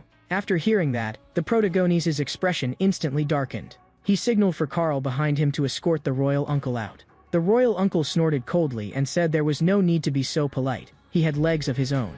Adelia also could not understand. How had the two of them suddenly started arguing? Could what I learned really be just a petty trick? Otherwise, why would the royal uncle say that? The protagonist explained, the heart of magic is not some petty trick. They think that only because the people of this country have forgotten it. If they had not forgotten, they would not have thrown it away like garbage. You will soon understand the power of the heart of magic. I believe that day is not far off. In the blink of an eye, the next day arrived. Today the royal uncle once again stood before the protagonist and issued him a fencing challenge. After the way you looked yesterday, I thought you'd never come here again. The royal uncle ignored the teasing outright and only said that he would use only the power of a single chain. As long as you can make me step back even half a pace, I will acknowledge you. Fine, but what do I get out of it? I can grant you one wish. If you win, even if you want the stars in the sky, I'll find a way to pluck them down for you. Since you're being so generous, then I'll accept this prize in advance. With that, the protagonist aimed at the royal uncle's neck and launched a direct thrust, but the royal uncle dodged it with ease. As soon as the first strike missed, the protagonist immediately followed with a second wave of attacks. But no matter how many times, the royal uncle remained as steady as if nailed to the ground, not retreating even half a step, casually neutralizing each move. So this is all you've got? If this is your full strength, I'd advise you to give up early. The protagonist only felt that the royal uncle's mouth was becoming more and more annoying, but he also had to admit, he really was strong, as expected of the supreme commander capable of guarding the northern border. With my current heart of magic, I am definitely not his match. Thinking this, the protagonist prepared to employ the art of talking his way through. Doesn't your excellency the royal uncle find it strange? 400 years ago, knights with hearts of magic achieved countless military feats. Yet now, they have abandoned this path of merit, only because there appeared the magic chain, which in their eyes was a little stronger than the heart of magic. But is the magic chain really stronger? What is truly weak is not the heart of magic, but the person using it. And I said before as well, even among hearts of magic, there are class differences. Have you ever heard of the martial soul hymn? The royal uncle felt the protagonist was talking far too much. This was a dueling ground, not a place for discussing such things. If you still haven't caught your breath, I can wait a little longer. But the protagonist raised a hand to indicate there was no need. Since you also think the heart of magic is a low-grade technique only low-grade mercenaries learn, then I will prove it to you. As he spoke, the protagonist began to sing a clear and restrained ballad. The royal uncle could not understand it at all. How had this man started singing in the middle of talking? If he was sick, couldn't he go back to his room and have an episode by himself? But in the next second, his pupils contracted sharply. He saw richer magic than before winding around the protagonist. That was not an amount a single chain should possess. It even surpassed that of ordinary double-chain knights. Do you understand now? This is the power of the heart of magic, the power you all ignored. The royal uncle's heart jolted. He had not expected that the ballad long passed down in song could truly draw out such power. But no matter what you do, it is all futile struggle. The magic chain has absolute suppression over the heart of magic. You can never defeat an enemy who possesses the magic chain. Then I will show you right now, the true power of the heart of magic. As the words fell, the protagonist raised his sword and charged straight at the royal uncle. In the next moment, the two clashed head-on.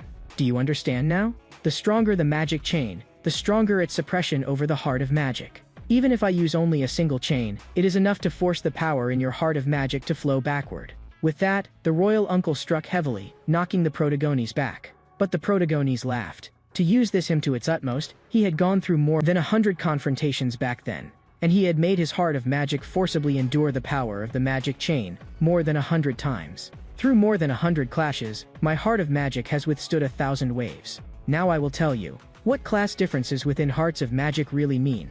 With that, the protagonist once again squeezed out all the strength in his body. and launched an even fiercer assault on the royal uncle. The royal uncle also felt the protagonist's strength rise yet another notch, but this should be the limit, right? The moment he thought that, he was shocked in the next second. This brat's power was actually still growing stronger, becoming more ferocious with every attack. If his initial outburst had already surpassed ordinary double-chain knights, then his power now had likely touched the threshold of 3 chains. How was that possible? You look very confused, Jia Yuan Yu. Have you forgotten? I told you, even among hearts of magic, there are class differences. The same old saying, what is truly weak is not the heart of magic, but the person using it. Hearing that, the royal uncle flew into a rage. Just because you've gained a little power, is that the capital of your arrogance? With that, the royal uncle slashed down viciously with his sword. The protagonist was instantly blasted away by the shockwave raised by the sword force. Because of your arrogance, I have decided not to hold back any longer. This guy changed his face faster than turning the pages of a book. But in the end, trying to win this match with an ordinary grade him had been far too naive from the start. Thinking of this, the protagonist once again activated his verbal jutsu. Do you know? 400 years ago, all knights made one fatal mistake. In order to let their arts be perfectly passed down, they left no enemies behind that their descendants could fight. So everything was preserved intact, including that great martial soul him. But time also gradually eroded the greatness of those knights. People today think dragons exist only in legends, and are even less likely to know the stories of the ancient troll kings. Even if they happen to hear them, they will only treat them as childish nonsense. Of course, new hymns will be written, but at most they amount to the level of defeating 100 soldiers. Do you think that kind of win can stop a tidal wave? Those who use low-grade techniques like the magic chain will never reach the heights of ancient heroes. The royal uncle was utterly baffled. What was this guy talking about? Had he gotten drunk before the duel? At that moment, dark red magic suddenly wrapped itself around the protagonist. That magic moved and circled around him like living microorganisms. The protagonist's presence also rose sharply in an instant. Why am I telling you this? Because I want you to understand what a great thing it is that you have all thrown away. It does not matter if you do not understand now, because I will teach you personally. After saying that, the protagonist began chanting the dragon slaying him. It was so tough that no sword could cut through it, and so sharp that it could split dragon scales and drink hot blood. But after chanting only a few lines, the protagonist felt as if his body were about to shatter. In the next second, a warning window popped up before his eyes. The current body cannot control this hymn. Part of the hymn has been omitted, and only one section of the hymn may be used. When 1/16 of the hymn was completed, the protagonist's aura surged once more. And in the next instant, he charged straight toward the royal uncle. Unhurried, the royal uncle received the blow head-on. But the magic chain within his body suddenly became restless, as if it were about to be devoured by the other party's power. The royal uncle's heart sank sharply. If this continued, let alone winning easily, he might well be completely drained by this brat. Thinking of this, the royal uncle gritted his teeth, and directly used the power of 4 chains to blast the protagonist away in a single strike. But even though he had used the power of 4 chains, the sword in his hand was still cut in 2 by the protagonist. The protagonist only felt that this old man was too boring. He had said with his mouth that he would use only 1 chain, but the moment he got anxious he threw out all his trump cards. Still, the protagonist could not be bothered to argue over it. The protagonist braced himself and stood up. Do you understand now, Count Valbalicard? What is truly weak is not the heart of magic, but the person who possesses it. And just like that, the protagonist won his duel with the royal uncle. But in the next second, everything went black before his eyes and he lost consciousness completely, remaining unconscious for several days. This was the price this frail body had to pay for forcefully using the dragon flaying him, even though he had chanted only 1 section out of 1/16. Judging from the result, this gamble had been worth it. With this trump card, it should be enough to deal with that bastard, my third brother. At that moment, Adelia walked into the protagonist's room. Seeing that the protagonist had finally awakened, Adelia was so happy she was nearly in tears. The moment you fainted back then, the whole scene fell into chaos, and the royal uncle was almost scolded by the queen until he could not lift his head. The protagonist felt that the royal uncle had deserved that, who told him not to hold back at all. Adelia said the royal uncle had also left word. The moment His Highness woke up, she was to notify him. But the protagonist told Adelia to conceal the news of his recovery for now. The top priority was to repair as soon as possible the mental strength damaged by overusing the hymn. If he did not recover quickly enough, his current memories would twist together with his past memories. When that happened, getting memory confusion and turning into a madman would be the lighter outcome. If things went badly, he might directly become a drooling idiot with rolled back eyes. Just imagining that scene sent a chill through the protagonist. As he was thinking, his stomach began to growl. Soon, Adelia returned to the room carrying a meal. While eating, the Protagoni spoke with Adelia about her ancestor. Agnes was once a great swordswoman. Since you are her descendant, then you shall inherit the martial soul him she left behind. Adelia had not expected her own ancestor to be so great, but was she really worthy of inheriting it? The Protagonis nodded. You can, but you still have to become stronger than you are now before you are worthy of that him. First tell me, why do you wield the sword? After hearing that, Adelia became bashful, stammering for a long while without being able to give a reason. The Protagoni sighed helplessly. If you can't think of it now, then forget it. You can tell me later. But upon hearing that, Adelia stared straight at the Protagonis. I wield the sword only because I want to become your highness's blade. I am willing to live my whole life only for your highness. As her words fell, the Protagonis suddenly noticed that a layer of golden mist rose around Adelia. The mist slowly gathered and surged toward the space before the Protagonis. Immediately after, a pop-up informed him, obtained Adelia's hymn of submission. A new martial soul hymn has been created. Hymn of submission, ordinary rank. A new martial soul hymn has been created. Hymn of dominion, ordinary rank. The Protagonis froze on the spot. In the next second, the relevant information on the hymn of submission surfaced in his mind. Wasn't this basically binding both him and her together for life? Even more outrageous was this, that the descendant of that war maniac who fought while cursing had actually written a hymn of submission. For the first time in his hundreds of years of life, the Protagonis felt that this world had gone completely insane. But no matter what, he had indeed gained no small amount of help. Adelia's growth from here on would in turn make him stronger as well. Thinking of this, the Protagonis could not help but say thank you to Adelia, although even now he still did not know what exactly this hymn could be used for. A few more days passed, and the Protagonis estimated that the timing was about right, so he had Adelia spread the news that he had recovered. But at this very moment, he regretted it so much his intestines turned green. If he could do it over again, he would definitely lie in bed for a few more days. People who disliked this body were easy enough to deal with, but who could have guessed? The first one to come to his door would be the person who liked this body the most. At that thought, the Protagonis let out a heavy, helpless sigh. When the queen heard him sigh, she thought he was thinking of the royal uncle, and so she comforted him. Your uncle did not mean it either. Even if you do feel resentment in your heart, please put it aside for now. After all, we are family. The Protagonis explained that he did not resent the royal uncle. How could you possibly not resent him? He treated you so roughly and kept nagging you. If you say you feel nothing, you must be trying to comfort me. The Protagonis felt even more helpless, telling the truth was being treated as lying. Besides, that day I secretly planted an inner demon in him. He should be feeling even worse than I am now. If he can endure it, he will advance further. If he cannot, he can only become a cripple. Thinking of this, even the Protagonis felt like a villain. Just then, the queen's voice sounded again. Actually, your uncle may be sharp-tongued, but he has a soft heart. He has spent his whole life with the sword, so he truly is not good at dealing with people, but I can say for certain, he genuinely wants what is best for you. The reason your confinement was ended was because he went to plead with his majesty for you.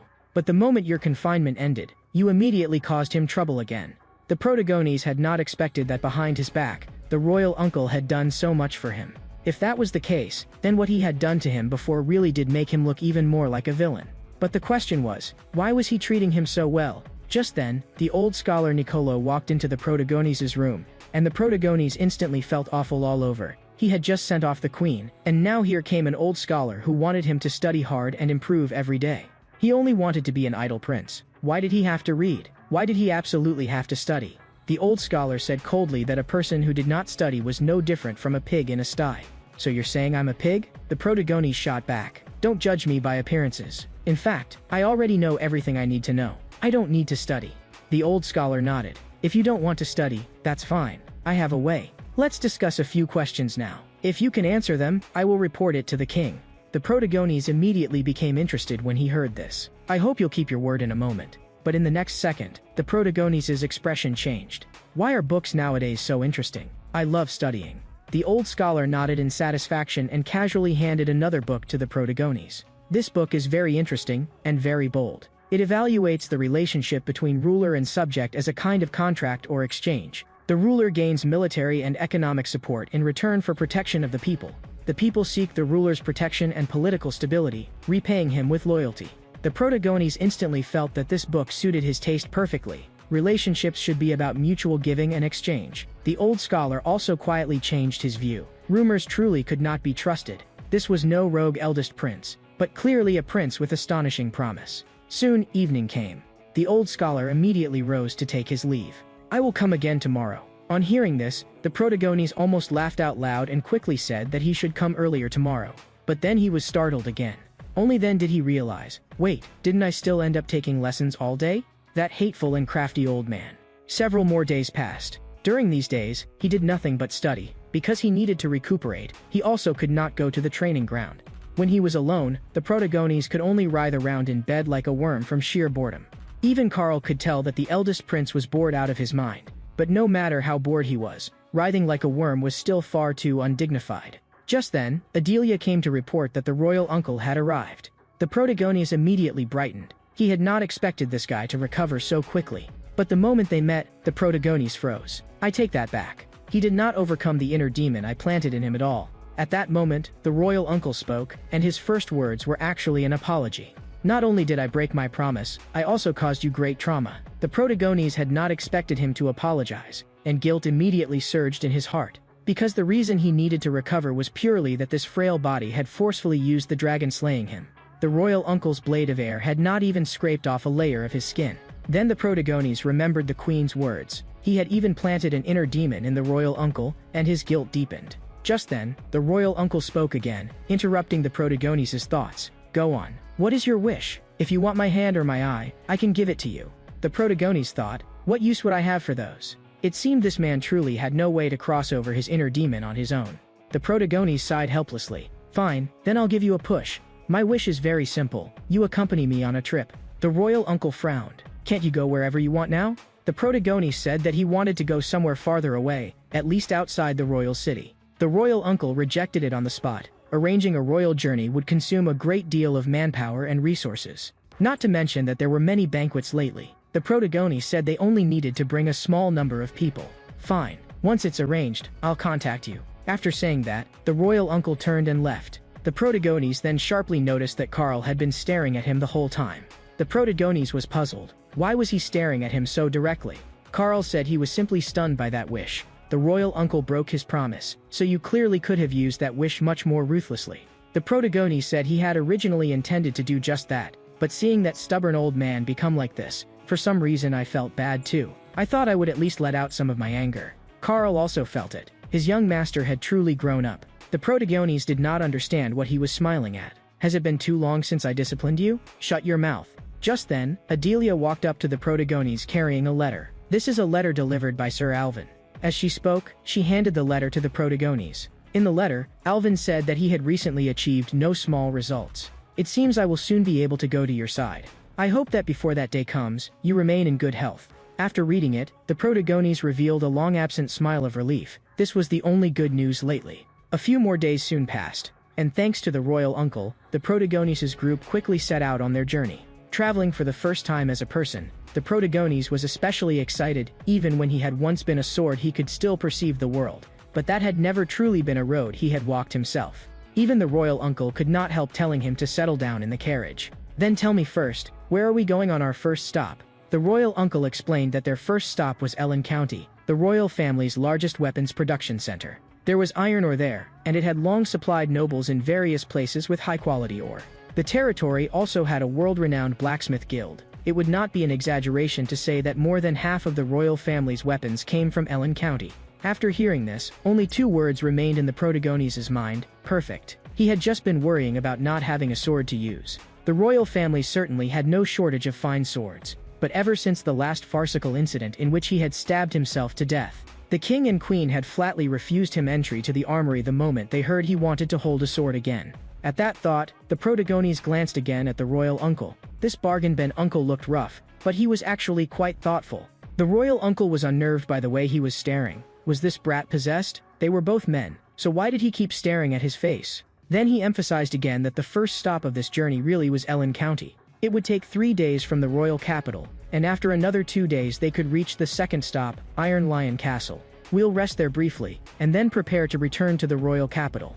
After hearing the whole plan, the protagonist felt miserable. This meant he had to stay cooped up in the carriage for 3 days, and the one sitting across from him was not fun at all. At that thought, the protagonist sighed helplessly. Then I'll cultivate my heart of magic to pass this boring stretch of time. Ever since I forced myself to use the dragon slaying him last time, my heart of magic has felt alarmingly empty. Now that my mental strength has recovered, it's time to fill it again. With that thought, the protagonist prepared to replenish his heart of magic in the carriage. Magic was everywhere, the cool wind sweeping past outside the window. Even the voices of the knights outside the carriage contained large numbers of magical particles. But after gathering them for only a short while, the protagonist sensed something was wrong. Since when had his heart of magic become this large? Just then, a notification window informed the protagonist, because you once attempted the extraordinary feat of surpassing your own limits, and briefly glimpsed a fragment of that powerful will, your heart of magic has undergone a transformation. As a result, your constitution has changed significantly, and your body can now carry more magic.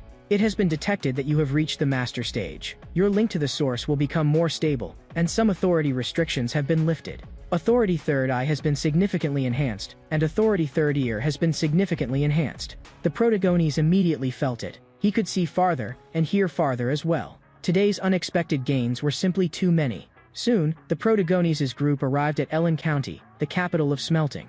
Edgar of the Ellen family greets you. Torrance, eldest son of the Ellen family, pays his respects to your highness the prince. To meet your highness is a blessing earned over 3 lifetimes, and I hope your highness may wash away a little of the dust of the journey here. Soon, the protagonist was welcomed into the residence. In an instant, a dazzling array of weapons came into view. The protagonist's heart sank, as expected of a holy land of weapons, but these were all decorations. If this place was full of goods like these, then obtaining a truly usable weapon here would probably not be easy. At that thought, the protagonist proposed going to the blacksmith guild for a look, but Edgar showed a troubled expression, and the protagonist could not understand what was so difficult about it. Edgar explained, the blacksmiths here are all rough and stubborn. When they're working, even if I, the Lord, go there, they often ignore me, and the way they speak is as cold and hard as the iron in their hands. So if your highness feels offended because of that, please treat it as part of their craftsman's spirit and be lenient with them. The protagonist nodded indifferently. You know me, I am the most tolerant person. Soon, under the Lord's guidance, the protagonist entered the blacksmith guild. Before his eyes roared the blazing furnaces, and in his ears the bellows hissed like panting breath. The blacksmith's hammer struck the iron again and again, sending sparks spraying through the air.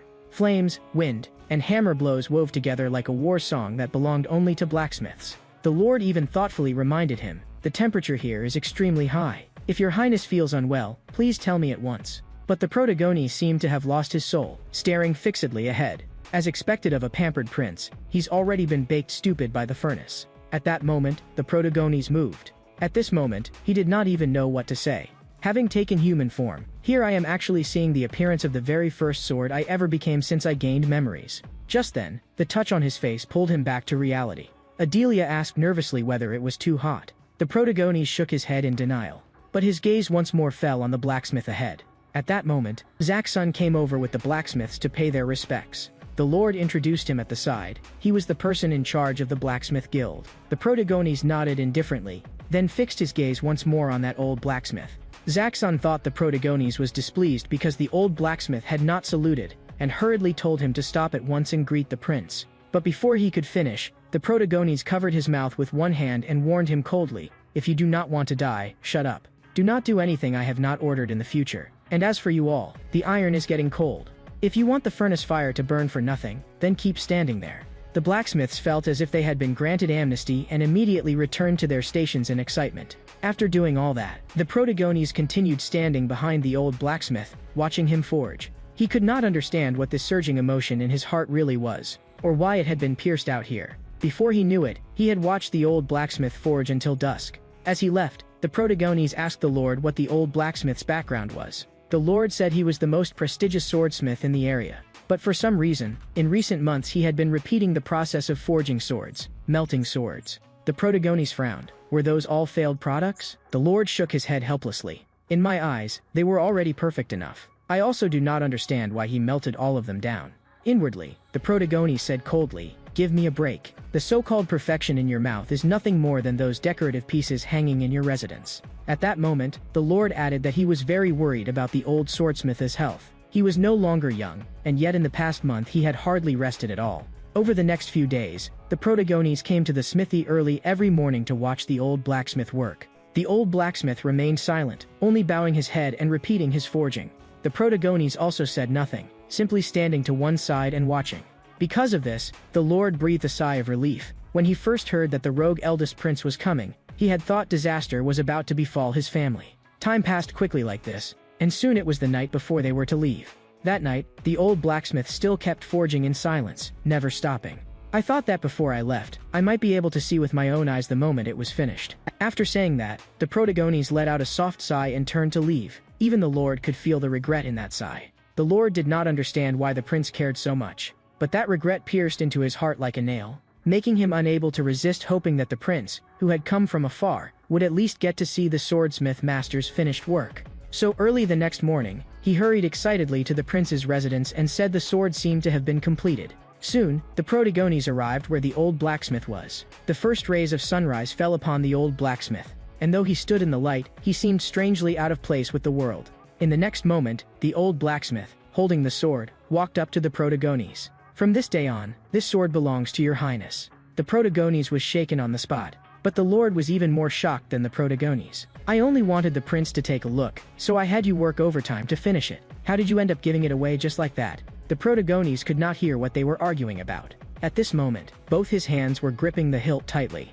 completely stunned by the sword's sharpness and beauty. He asked the old blacksmith whether it had a name. The old blacksmith said he wanted to call it Dusk. The Protagones immediately pressed further. "The dusk you speak of, is it the dusk of sunset, or the dusk before dawn?" The old blacksmith answered, "To me, it is my dusk, but to your highness, it is your highness's dawn." The Protagones had not expected this old blacksmith to be so eloquent, and was just about to praise him, when in the next second, the old blacksmith collapsed to the ground and fainted. The Protagones immediately stepped forward and caught him. At that moment, Carl reminded him that they had to leave. The Protagones shook his head and instead said to the royal uncle, "Tonight, I am staying here." Night soon fell. The unconscious old blacksmith slowly woke up as well. "Your highness, do you know? The day you first stood behind me, this sword began taking shape as if by fate. So it was not that I wanted to offer it to you, it was this sword that chose you." But the Protagones only shook his head lightly. He bent down close to the old blacksmith's ear and said something in a low voice. The old blacksmith was violently shaken after hearing it. "So that is how it is, then everything makes sense. May I borrow that sword for a moment?" Though the Protagones did not understand what he wanted to do, he still handed the sword over.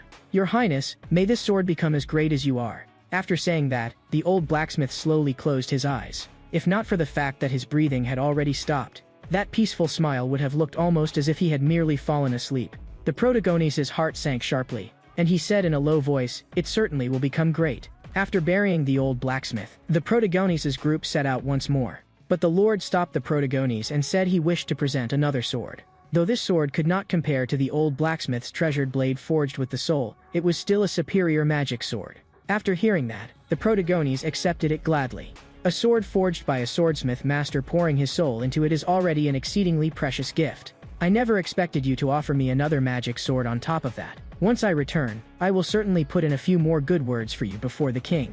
The Lord was dumbstruck on the spot. "I was clearly trying to get that sword back, so I gave you another one instead." But he could only force out a smile. "It is my duty to serve the royal family." Soon, the Protagones' group continued on the road.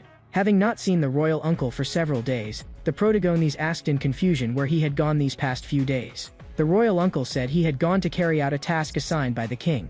"And our schedule is behind, so we must get to Iron Lion Castle as quickly as possible. Next, you'll have to ride a horse." The Protagones weakly stated that he did not know how to ride. The royal uncle was speechless on the spot. What kind of knight doesn't know how to ride? Is that even acceptable? The Protagones was also helpless. He used to be only a sword, and what family's sword knew how to ride a horse? So under the instruction of the royal uncle and Carl, the Protagones began learning horsemanship. Along the way, the Protagones was either vomiting or preparing to vomit. At last, today, he had endured all the way to Iron Lion Castle. Looking at the castle, the Protagones felt that it was indeed magnificent. At that moment, a group of knights stood in formation at the gate to welcome the Protagones' arrival, and Alvin stood behind the knights. A wicked thought immediately rose in the Protagones' mind, and he slowly walked over to Alvin. Unexpectedly, Alvin struck first. "I've finally seen you again, your highness. Every second I spent here felt like a year, and today I can finally see your highness again." The moment those words were spoken, the surrounding knights exploded. "Damn that rogue prince. He actually plucked away the flower of the Iron Lion." Just then, the Protagones suddenly felt a chill down his back. He thought it was Adelia being ignited by the hostility of these knights. But was that really the case? Seeing that Adelia seemed to have been soothed by him, the Protagones thought it was fine. He then looked toward Alvin. "Come on, let's go do something interesting. If they want to come too, even better." And so the Protagones led them into the training ground. His purpose in coming here was simple: to witness the swordsmanship of the Iron Lion Knights. "Among you, who is the best fighter?" The knights looked at one another, but no one stepped forward. The Protagones sighed. "Do not let my status concern you. I swear in the name of the Leonberg family, I will hold no one accountable." But still no one accepted the challenge, and the Protagones sighed again. "So the famous Iron Lion Knights are only famous in name. I did not expect all of you to be so cowardly." The moment these words were spoken, the Iron Lion Knights flew into a rage on the spot. Dale stepped forward, declaring that he would beat the Protagones until his teeth were scattered all over the ground. "Then let's see whose teeth end up all over the ground." As he said this, the Protagones crooked a finger at Dale. Dale instantly felt this was naked humiliation, and immediately charged at the Protagones with his sword in fury. The Protagones merely raised his sword to block, and the impact alone shook Dale into internal injury. Then with the next strike sent him flying outright. The Protagones curled his lips into a smile. "Next, who's coming?" Seeing one of their own struck senseless in a single blow, the knights became even angrier. Paul also stepped out. "I'll be your next opponent. Don't think you're invincible just because you beat him. Dale only joined the order a year ago. I've been here for 3 years." But in the next second, he too was sent flying by a single lift of the Protagones' sword. Then one after another, whether they had 5 years, 8 years, or 10 years of experience, all of them were swept over by a single strike of the Protagones' sword. Even the Protagones was helpless. If they were going to fight, why was there so much nonsense first? Very soon, the Order's trainee knights had all been beaten flat by the Protagones alone. The Protagones had not expected the trainee knights to be this weak. Seems he would have to find the full knights instead. With that thought, the Protagones looked toward Alvin at the side. "In a few days, you will leave here with me." Alvin's heart leaped with joy, and she immediately answered, "Wherever your highness goes, I will go." Those words made one knight completely unable to sit still. "I heard that your highness likes to gamble. Then let's make a wager too, to liven things up, shall we? If I defeat your highness, Alvin stays here." The Protagones' expression darkened instantly. Alvin could not possibly be used as a stake. He immediately signaled for Carl to bring over the magic sword. "Then let's bet on something else. If you win, this magic sword is yours." The knight froze on the spot when he saw a sword of that level. Alvin also had not expected the Protagones to stake this sword for her sake, and hurriedly tried to stop him, saying this would not do. The Protagones cut off her words. "Enough. No matter how good the sword is, it is not as important as you. You are 1,000 times, 100 times more precious than it." Alvin's cheeks instantly flushed red. She had never expected to hold such weight in his highness's heart. At that moment, Nam spoke. "Then it's settled. I am a full knight of the Iron Lion Knights, on the verge of completing my 3rd chain. I hope your highness will not say I am bullying the weak." The Protagones laughed on the spot. "Nicely said, but aren't you still only double chain? Tell me first, what can you offer me?" Nam's anger surged up, and he raised the longsword in his hand. "This sword is the 17th sword forged by a swordsmith master. I will use it as my stake." Only then did the Protagones nod in satisfaction. And so the battle between the two began.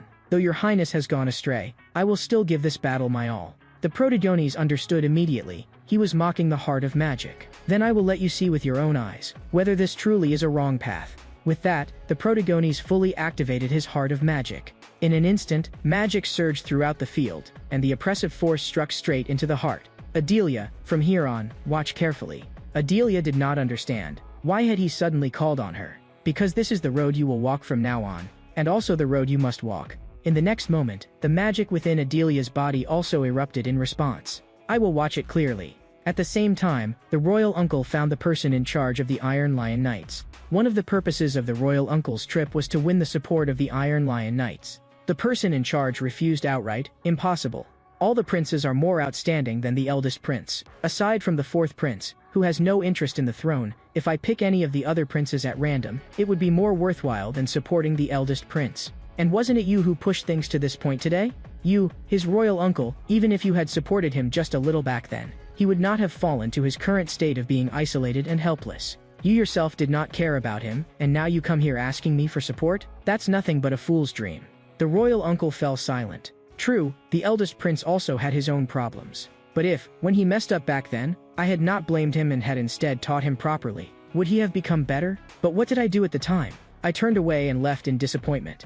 Later, I even received poison wine from him.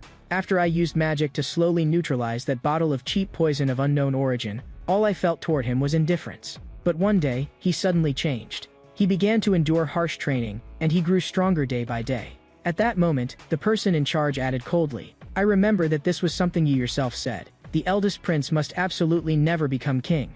The royal uncle admitted it. Yes, I said that. But at least give him a chance. At least let him stand on the same starting line as the other princes. After saying that, the royal uncle bowed deeply to the person in charge. Just then, the door was suddenly shoved open.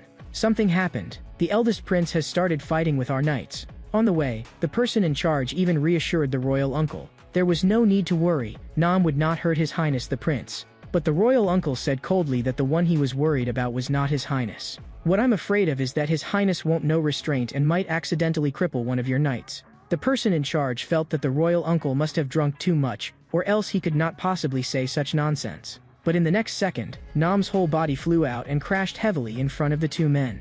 The person in charge's pupils shrank, and he was stunned on the spot. At that moment, another burst of cheers erupted from the arena. I can't believe His Highness won again. The person in charge became even more confused when he heard that, thinking, why again? Just moments earlier, the duel between the Protagones and Nam had officially begun. From the start, Nam held nothing back and directly unleashed his full strength. But the Protagones used only one strike to send him flying. The other full knights could not sit still any longer, and one after another stepped forward to challenge the Protagones. The Protagones said fine, but every one of them had to bring an equivalent stake. So he accepted the attacks of one knight after another. But before long, all the full knights in the arena had also been beaten down by him.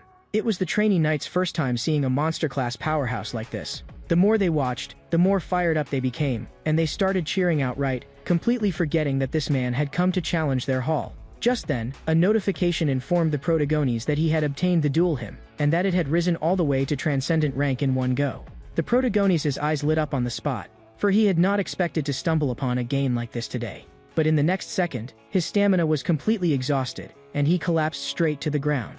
Just at that moment, someone supported him from the side. Your Highness's skill is truly admirable. As soon as those words fell, the entire crowd erupted in cheers once again.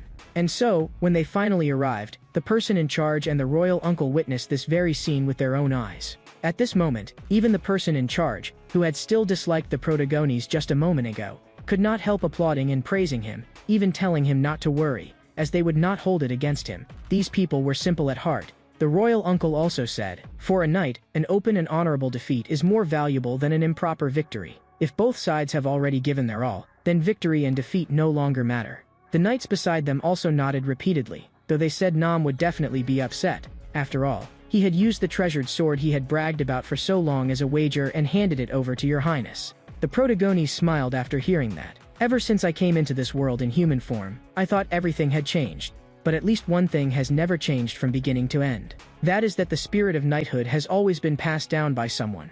Soon, the Protagones' group set out on the journey back. The Protagones smiled and motioned for everyone to stop seeing them off, then looked toward Count Havardin beside him. Please keep secret everything that happened during my stay.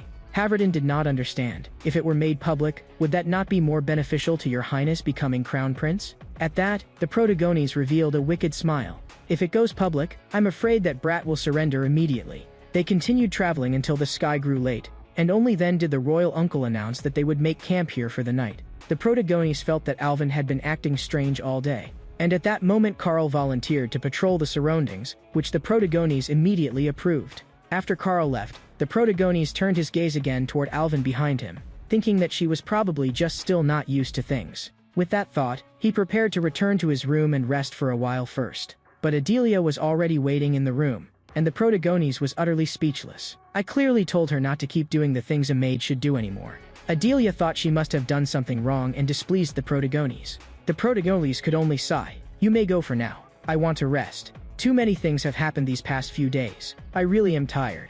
And the Iron Lion Knights are not what I imagined. Most of the knights' talent for swordsmanship is not particularly outstanding. In the past, people like that might never have reached the level of an intermediate swordsman in their whole lives, and in the end would only be forgotten. But within the Iron Lion Knights, some people have entered the realm of swordsmanship experts while still young despite having unremarkable talent. Could it be because of the magic chain? If so, then the magic chain really does have its merits. But if that is the case, then those with truly exceptional talent may never touch the transcendent in their entire lives. At that thought, the Protagones sighed again. It seemed he still understood far too little about this era. I've decided. Starting today, I am going to seriously understand this era. At that moment, the royal uncle also arrived at the Protagones' room. I am glad you can think this way. As long as you work hard from now on, I believe you will surely realize your dream. The protagonist was full of question marks. What dream do I have? How do I not know about it? The royal uncle thought to himself that the child was playing dumb again with open eyes. You accomplished what the other princes could not, and you even got along with the Iron Lion Knights. Are you telling me you are not paving the way to become king in the future? The protagonist was stunned on the spot. This man's imagination was far too exaggerated. He had only wanted to have a really good fight. At that moment, the royal uncle continued. Do you still remember the wager we made back then? The protagonist was puzzled. You mean the wager about defeating the third prince? The royal uncle explained. The wager was to defeat a double-chain knight. Now you have already done it. And I will also fulfill my promise. From this day forward, I, Val Balakard, as a count of the kingdom and commander of the 3rd Legion, will formally support the kingdom's eldest prince in becoming crown prince. Your Highness, leave everything to me with confidence. I will definitely push you onto the seat of crown prince. After hearing this, the protagonist felt utterly terrible. When did I ever say I wanted to become king? Soon, the protagonist's group returned to the capital city, and the royal uncle's public declaration directly threw the royal city into chaos. At the same time, many people also stepped forward to publicly support the protagonist, though of course most of them were doing so for the royal uncle's sake. Because of this, the king assigned even more guards to the protagonist, and worrying that the protagonist's old ailment might relapse, he waved his hand and stuffed in a whole group of personal maids as well. The protagonist felt like he was suffocating.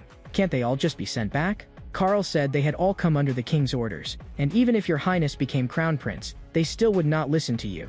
The protagonist immediately proposed a compromise. At least do not let them appear before his eyes. They were truly too noisy. After a long while, the entire residence finally became quiet. The protagonist let out a long breath and enjoyed this hard-won moment of peace. But just then, the 3rd prince barged in.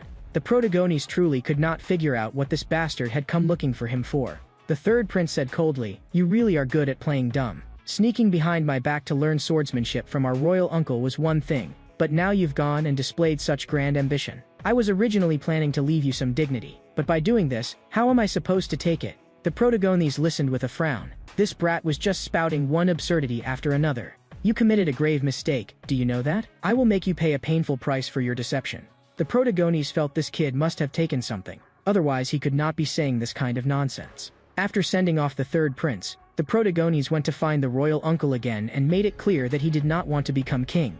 And before making decisions, could you at least discuss them with me first? Do you have any idea how much mess I had to clean up because of that declaration of yours? The royal uncle said, I know what you are worried about. But do you not understand?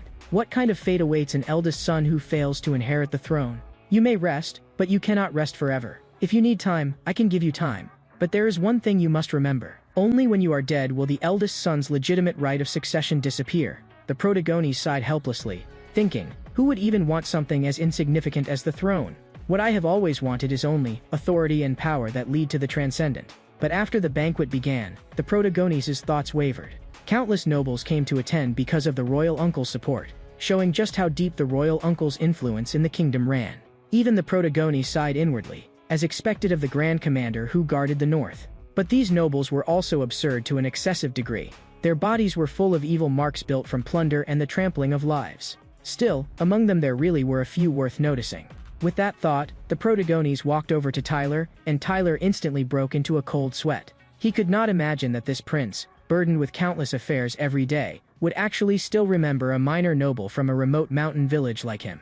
Has something possessed his highness? Otherwise, why does he keep staring at me? Just then, a guard signaled for everyone to be quiet. Ambassador of the Burgundy Empire, Marquis Burgundy Montpie, has arrived.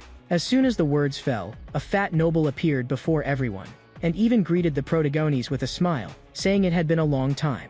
The protagonist thought to himself, indeed, it has been a long time. But not between me and you. It has been a long time between me and the Burgundy Empire. A mortal enemy that my closest friend and I fought bitterly for years to defeat 400 years ago. The name of this country once left countless scars. And now he dares to stand here, to stand before me? Just then, a male noble spilled his drink. The protagonist also snapped out of that fury that had nearly devoured everything.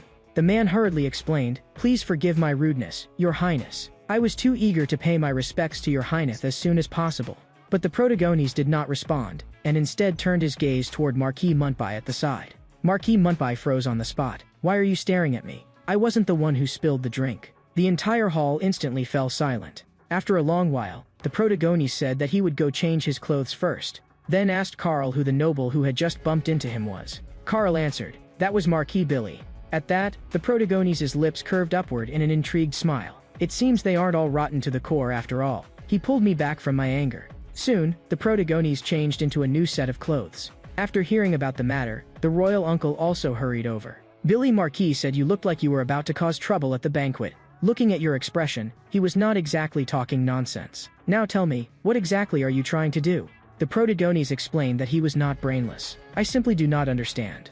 Why is the evil Burgundy family allowed to flaunt its power in the very center of the kingdom? Even the respect the nobles show him feels more genuine than what they show the royal family. So I am curious, how exactly did this country rot to such a state? The royal uncle sighed helplessly and said the reason was actually not complicated. In the past, the kingdom also firmly resisted the empire's invasions, and every knight stepped forward and devoted his strength. But as time passed, the empire grew stronger and stronger, and the gap was completely widened. In the end, the empire became a superpower, and the kingdom had no choice but to bow its head.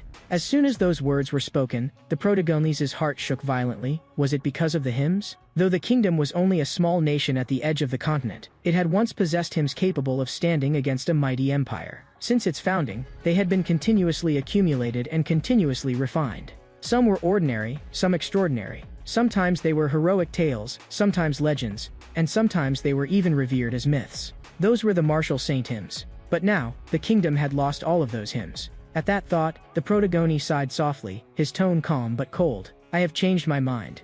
I have decided to give it a try, to see whether I can become the king of this country. Perhaps I will regret it in the future, but this is something I must do. After all, half of this country is mine. After saying that, the protagonist returned to the banquet hall with the royal uncle.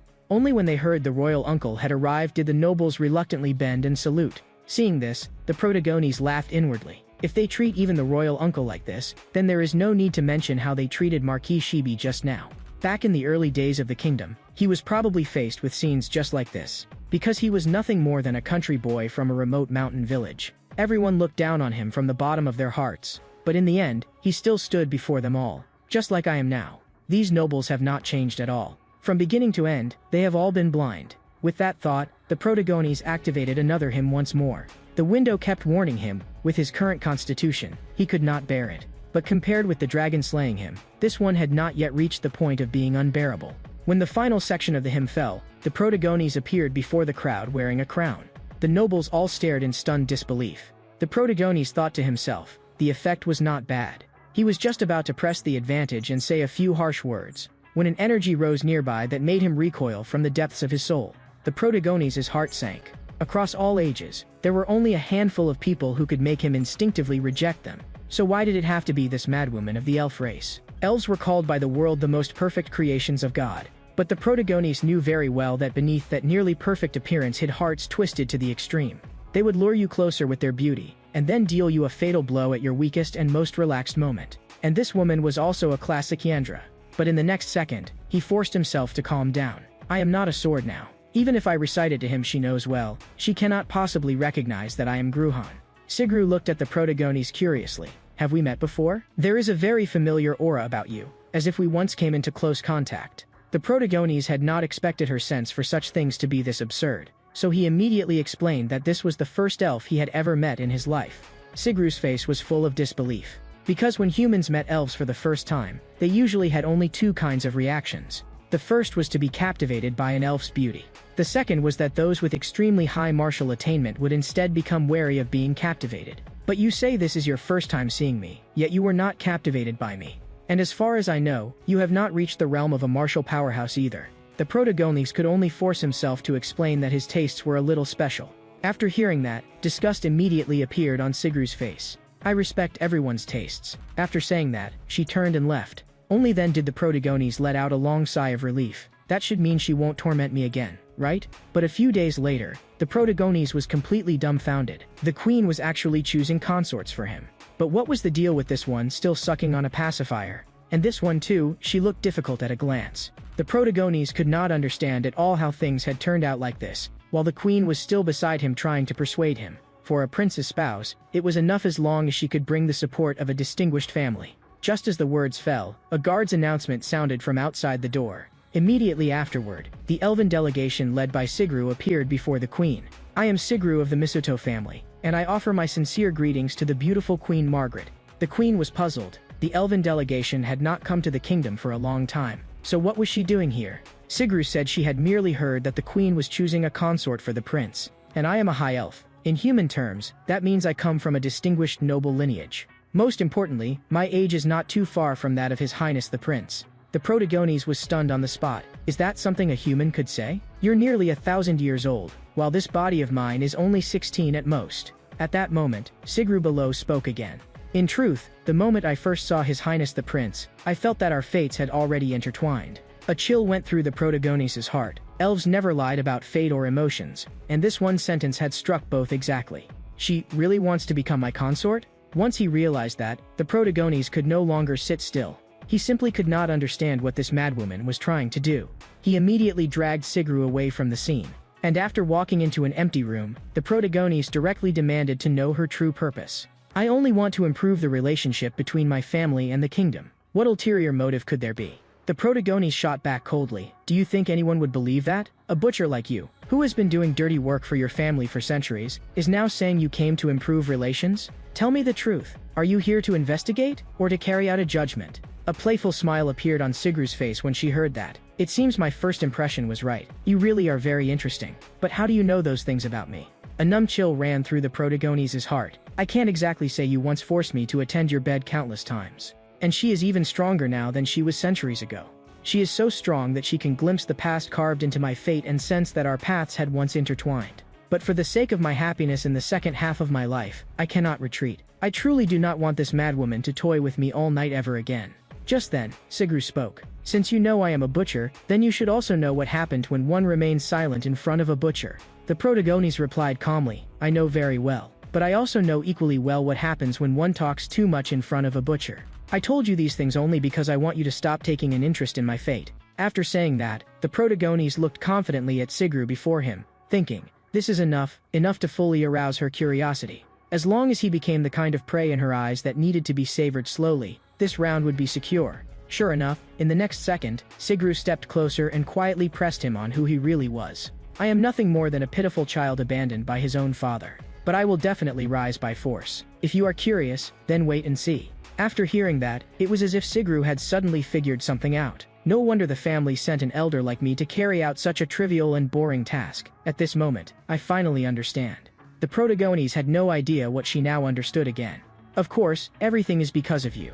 The protagonist was speechless. After all these centuries, this madwoman has become stronger, but her brain has not changed one bit. Forget it, as long as I achieve my goal, that's enough. In the next moment, the protagonist took Sigru's hand and walked straight before the queen.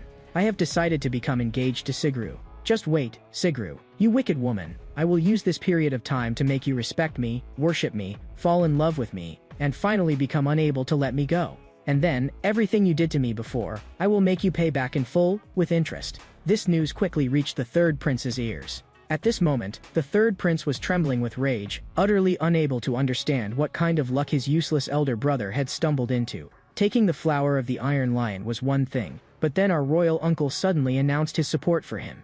And now even that elf has become his fiancée. Damn it, I was the one who liked her first. The moment I first saw her, I had already thought of names for our children. Since you, my useless elder brother, have chosen to be heartless, then don't blame me, your third brother, for being ruthless. On the day of the duel, I will smash you to pieces right in front of her and make her completely lose interest in you. Time quickly advanced to the day of the duel. Hilda, commander of the Silver Lion Knights, stepped forward and announced the rules. Now, your highnesses, please raise the swords in your hands. The protagonist thought to himself, this old man has finally finished talking, but why are there so many spectators? As he drew his sword, the third prince said that he was the one who had called all these people here, to let your heroic bearing, dear elder brother, be passed down for all time. I specially invited so many spectators. I hope you won't disappoint everyone. The protagonist replied, you really do talk too much, child. I don't remember you ever being quiet before. The third prince flew into a rage on the spot. Once this duel is over, let's see if you can still talk so tough. With that, he raised his sword and charged straight at the protagonist. The protagonist let out a light sigh. I was only joking, brother. Why are you in such a hurry? I had originally planned to play with you a little longer. As soon as those words fell, he stopped concealing his aura, and his second turn cultivation was instantly revealed.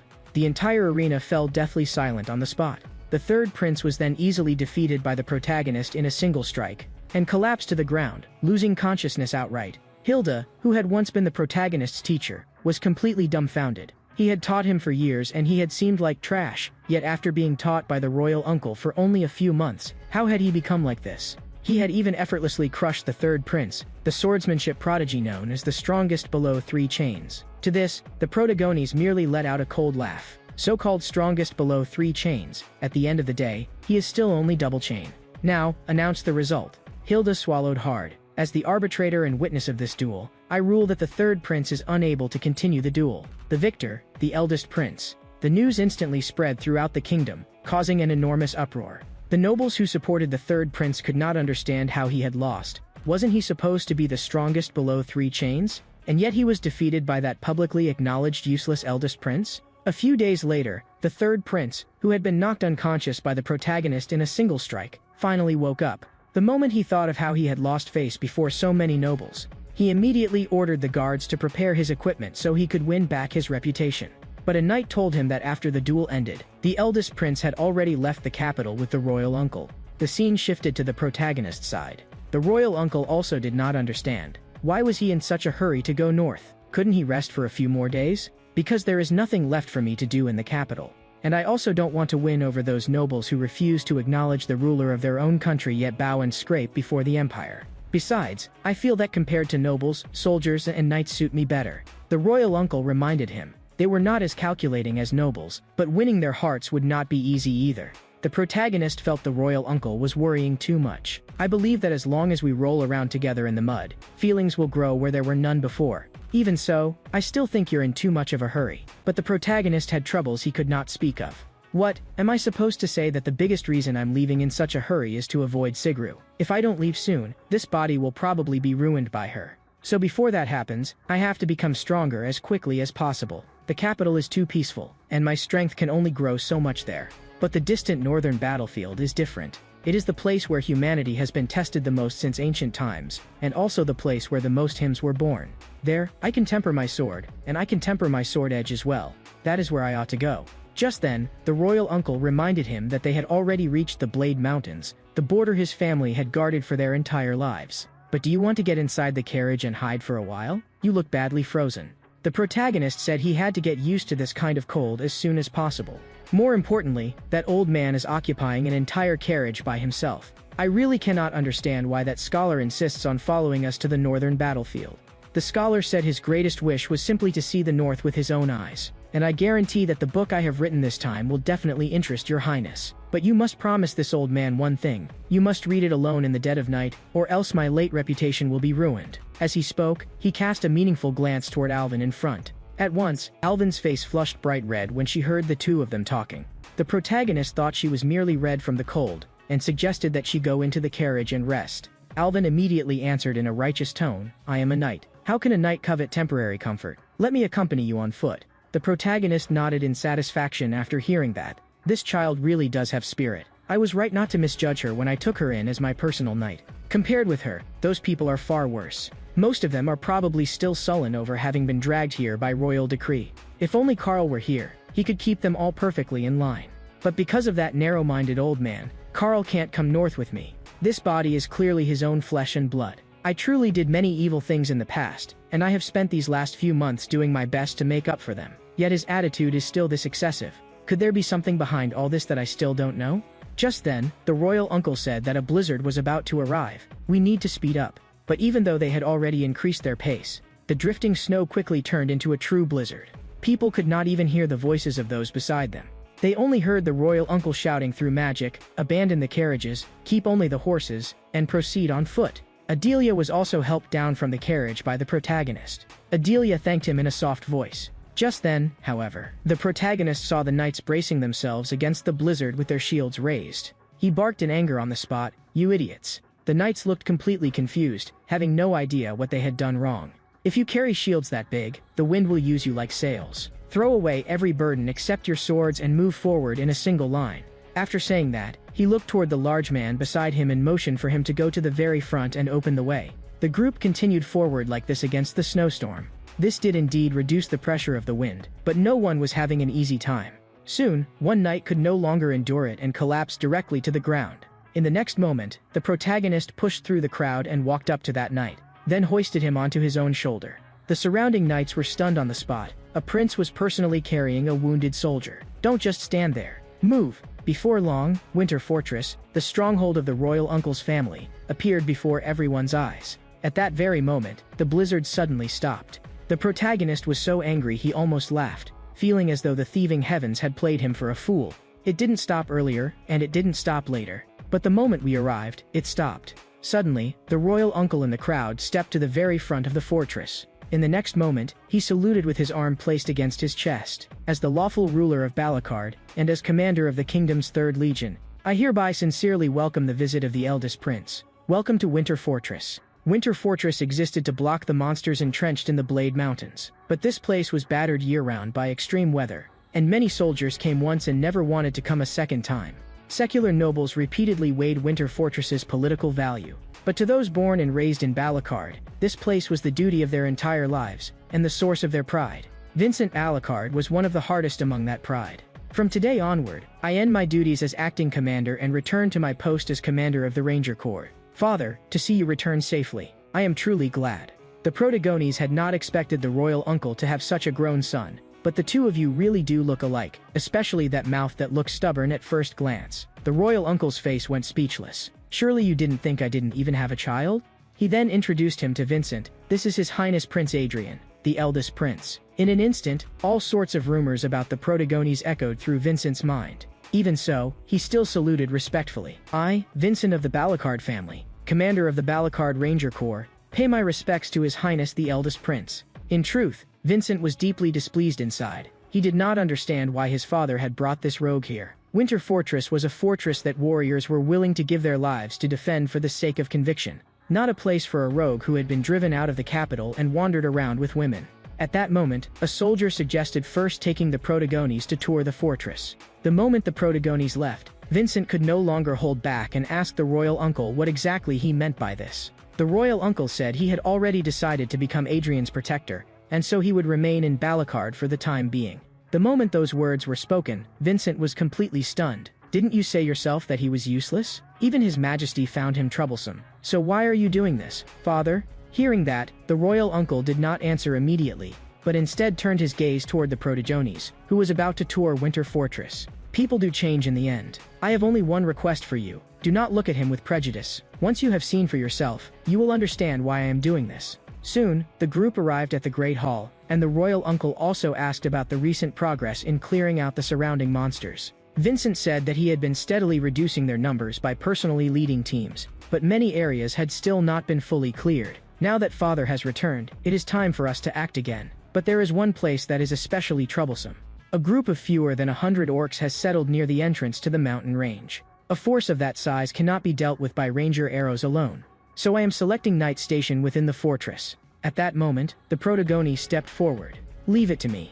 The moment he said that, everyone felt a chill run down their backs, and they hurried to dissuade him. The orcs of the Blade Mountains were not like ordinary orcs. If anything went wrong, it would become a major problem for us. But the Protagones turned his gaze toward the royal uncle, and the royal uncle understood with a single glance. He then asked Vincent what had been confirmed regarding the orc size and combat strength. Vincent answered, at present, the number of confirmed orcs is no more than 20. Although no orc warriors or orc shamans have been found yet, that does not mean we can conclude there are none. After hearing that, the royal uncle looked again at the Protagones. You've heard it all, and you still dare say you're confident? Vincent hurriedly tried to stop them. The mountain entrance is one of the Ranger Corps' main routes. If we lose control there, it will turn into a long-term battlefield, and our later operations will become far more difficult. And if anything happens to your highness, the entire situation in Balakard will descend into chaos. The royal uncle merely shook his head lightly, signaling Vincent not to say more, then looked at the Protagones and asked what he needed. The Protagones said that he needed several guides, and have my people change their equipment. Lend us some crossbows as well. The royal uncle said none of that would be difficult. Soon, the guides came before the Protagones. Then let's set out. One guide asked in confusion, set out to where? You don't know? We received a mission, to conquer an orc tribe. There are 20 enemies, and among them there may or may not be orc warriors or orc shamans. But your highness, we came here in the role of escorts, and now that the 3rd Legion has arrived, why are we still needed? Since you have to follow me and protect me anyway, the 3rd Legion will be looking for you today. Go get your equipment now, then come report back to me. The three guides could only nod helplessly in agreement. These men were indeed elites selected by the royal family, and their abilities were genuinely not bad. But among them there seemed to be one especially suspicious fellow mixed in. The Protagonistes vaguely felt that this operation would not be boring. Soon, Vincent also came to find the Protagonistes and said that he too would accompany them now as a guide. Your Highness may not understand, but if this operation fails, the consequences will exceed your imagination. The Protagonistes said that he would not fail. Your Highness is taking things too lightly. The two stood in direct opposition. The invisible smell of gunpowder between them grew thicker and thicker. In the next moment, the Protagonistes once again activated authority appraisal, and the information of Vincent and the soldiers appeared before his eyes. To become a three-chain knight at such a young age was indeed not bad. But among the people behind him, only one was a real ranger. All the others were knights disguised as rangers. So their plan is this: if anything goes wrong, they'll throw me aside and clean up the mess themselves. Thinking of this, the Protagonistes signaled that they should set out immediately. And just like that, the group embarked on the road to subjugate the orcs. Along the way, Vincent kept reminding the Protagonistes in his ear without pause. When walking, you must preserve your strength as much as possible. Once your stamina drops, your limbs will stiffen, and battle will spiral out of control. Especially in a snowy region like the Blade Mountains, you must stay alert at all times. The Protagonistes felt a headache coming on from listening. How could this kid nag without end? Didn't his mouth ever get dry? Just then, a running rabbit caught the Protagonistes' attention. But one of the soldiers raised his telescope with a grave expression. Several orcs entered his field of vision. He immediately reported to the Protagonistes in sign language. An orc squad has been spotted ahead. How do we fight this? The Protagonistes immediately raised a hand, signaling them to prepare. In the next moment, the soldiers took out their issued crossbows, and the metallic sounds of drawing them soon alerted the orcs. At the Protagonistes' command, a rain of bolts poured out, instantly crippling most of the orcs' combat strength. The orcs let out earth-shaking roars, and killing intent filled the valley. The Protagonistes drew the sword at his waist, and in the next second, he leaped straight at a huge orc. That orc's roar came to an abrupt halt, while the Protagonistes revealed an almost pathological smile. He had finally found what he had been missing. The sound of footsteps, the roar of murderous intent, the sticky stench of blood in the air. This was the true smell of the battlefield he had been seeking all along. Just then, Alvin rushed forward and nervously asked whether the Protagoniste was hurt. But before she could finish, the Protagoniste stopped her. Don't come any closer. You'll get caught up in it. A memory and a hymn crashed violently into the Protagonistes' mind. A story that could be traced back many years, perhaps even longer. In that era, orcs were not yet monsters, but one of the proudest rulers of the continent. This story was not myth, nor did it concern a hero. He was merely a man who had not even left his name in history. A pitiful man-tomb of hatred for the orcs. A sorrowful elegy of a father who fought until he was utterly exhausted. He wandered ceaselessly through the wasteland ruled by orcs, for no reason but to find the blood of his enemies. Even when the magic within his body had long since run dry, he did not stop. Because of this, he grew weaker and weaker, and I, as the magic sword in his hand, supported him. To fulfill his final wish, I kept burning away his life. In the end, I slaughtered them all, just as they had once done to him. This was the requiem he played for his wife and daughter. In the end, the lifelong archenemy of his life appeared. Though by then he was already exhausted in both body and soul, he still used the last of his strength to bring his blade down. But this world does not contain that many miracles. He failed. He was crushed beneath the foot of the Orc Lord. But even until the final moment, he never gave up.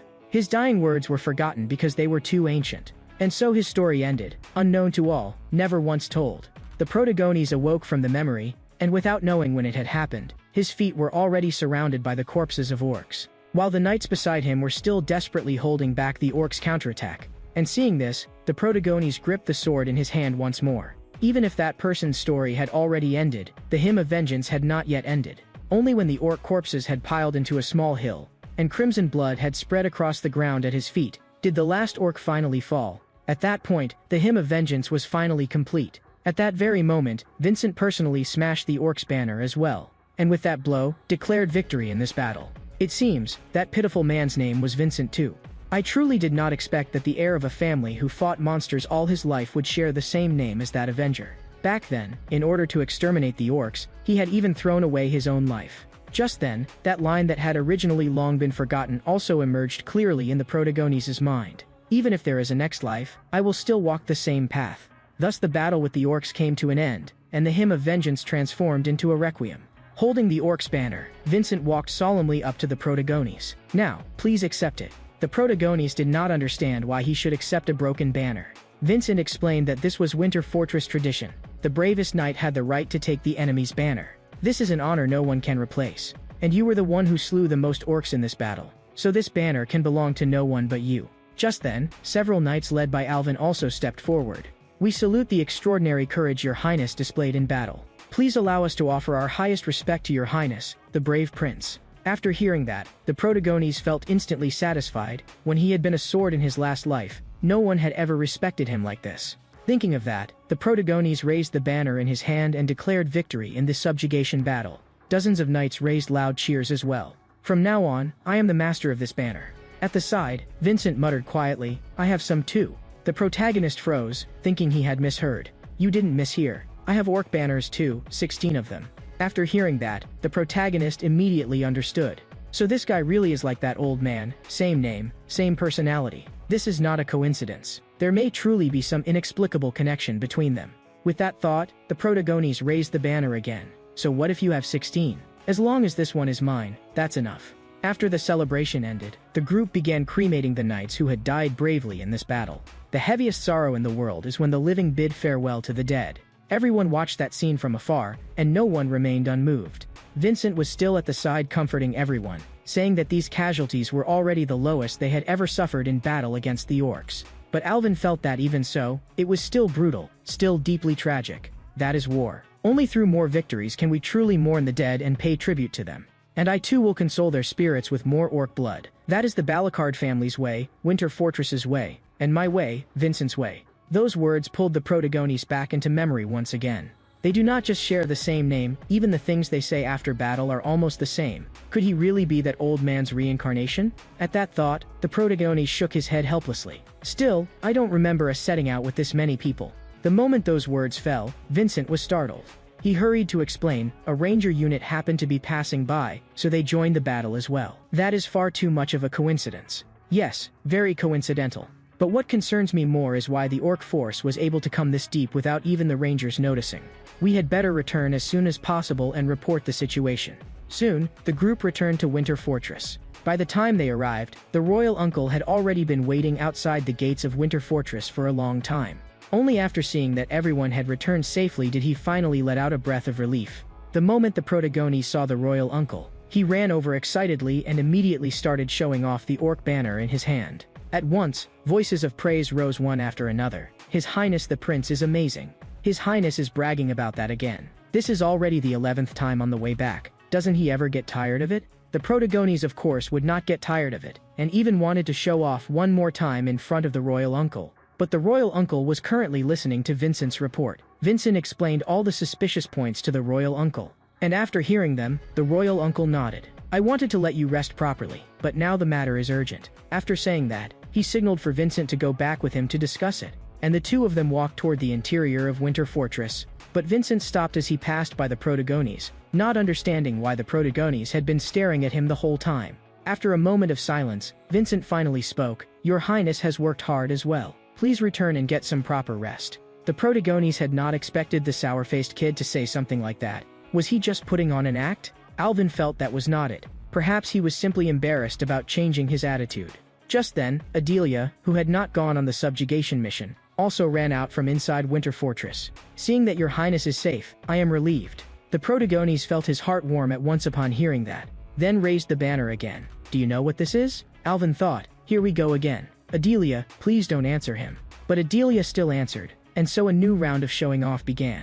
Night soon fell, and Vincent came to find the protagonist, saying that he would reorganize a ranger unit to scout the mountain region again. Because we cannot confirm what unknown factors may exist in the mountains, we are choosing only elites capable of professional reconnaissance. This means your highness does not need to participate personally. Those words left the protagonist speechless. I never said I was going, did I? You came all the way to my room just to say this? Vincent explained that the royal uncle had sent him. It seems the royal uncle wants me to get along with him. After all, we count as brothers too. Thinking of this, the protagonist nodded lightly. Understood. You may go. After Vincent left, the protagonist sighed helplessly. Getting along with him was not difficult, but the thought that he might be the reincarnation of the protagonist's comrade from when he had been a sword made things feel awkward. At that thought, the protagonist's gaze fell again on the captured orc banner. In today's battle, he truly had thrown himself in a little too deeply. The reason was that for the first time, he had completely recited an ancient hymn. Because the hymns I remember do not fully belong to me. So in the future, I may experience similar feelings again and again. I must make these things, which seem to belong to me yet do not truly belong to me, completely mine. Just as I evolved the hymn of vengeance into a requiem. Suddenly, an evil aura shot straight into the protagonist's senses. A bird appeared by the room's window, and pecked at the glass with its beak, signaling for me to open it. The protagonist's heart sank. He actually did not want to do so, because he had already guessed who had sent this strange bird. But he still let it in. In the next second, the bird actually spoke. "Do you like the gift I sent you?" The protagonist frowned and asked the other party what gift she meant. Then he noticed that the moment the bird entered, it stepped directly onto the captured orc banner. "So it was you who caused the orc force to appear at the foot of the mountain? I merely hoped that your highness would accept a greater challenge. Could it be that your highness is unwilling even to accept my kindness?" The protagonist frowned more deeply in displeasure. She actually wants me to accept her kindness. Dozens of lives were lost because of this, and she still dares to keep speaking like this. He also remembered why he had originally loathed the elf race so much, especially this woman. Because elves were naturally obsessive and watched others like voyeurs, and this woman was the worst of them all. Not a trace of mourning for the rangers who had died could be seen on her, nor even the slightest bit of grief. Thinking of this, the protagonist could no longer suppress his irritation and directly cut her off. "Enough nonsense. You're so cold to me. But that is how unrequited love is. It is always accompanied by countless pains. I can only hope that one day your highness will be willing to open your arms to me." Who knew where this elf had learned such shameless lines? But even if she waits a lifetime, that day will never come. Just as the protagonist thought that, it suddenly flew down to his ear and told him that deep in the mountains was something he currently needed. There is a very ancient existence sleeping there. As long as you turn it into lyrics, I guarantee it will become the most exquisite hymn. The protagonist was just about to ask what exactly was in the mountains, when at that very moment, the bird by the window began to twist in a disgusting way. "I know your highness still has many questions, but this cute little thing has run out of time. Until we meet again, your highness." Before the words had even finished, the bird exploded before the protagonist's eyes, its organs and blood splattering all over him. That damned elf, she had to make me miserable even at the very end. "Just wait, one day I will kill you." Why one day? Because right now I still can't beat her. It is also obvious why she came all the way here to tell me this. She needs something from me, and that is hymns. Since ancient times, elves have been the most perfect listeners and the most perfect chanters, because they cannot become storytellers themselves. So they long to weave others' hymns into their own melodies and sing them through sword dances. She gave me intelligence because she wants to use me to obtain a deeper, more complete hymn. I don't want to dance to her tune, but just this once, I will cooperate. Early the next morning, the protagonist went to find Vincent and directly asked about the mountains. But Vincent said that not a single person who had ventured deep into those mountains had ever come back alive. The rangers did indeed enter the mountain region often and knew the outskirts like home, but even they only dared operate along the outer edges. The protagonist knew Vincent had no reason to lie, but he was still unwilling to give up and continued pressing him, even if he could get only one useful clue. Vincent could only shake his head helplessly. Their task was to stop the monsters in the mountains from coming down, not to explore that mountain range. If Vincent's words were true, then that meant no one knew what was really in the mountains, and the protagonist found that unbelievable. Because in the past, in order to seize the chance to step into the transcendent realm, knights would travel the world and explore everywhere. And it was precisely because they explored so thoroughly that the mysteries of this world were nearly exhausted, making it harder and harder for later generations to ever touch the transcendent realm again.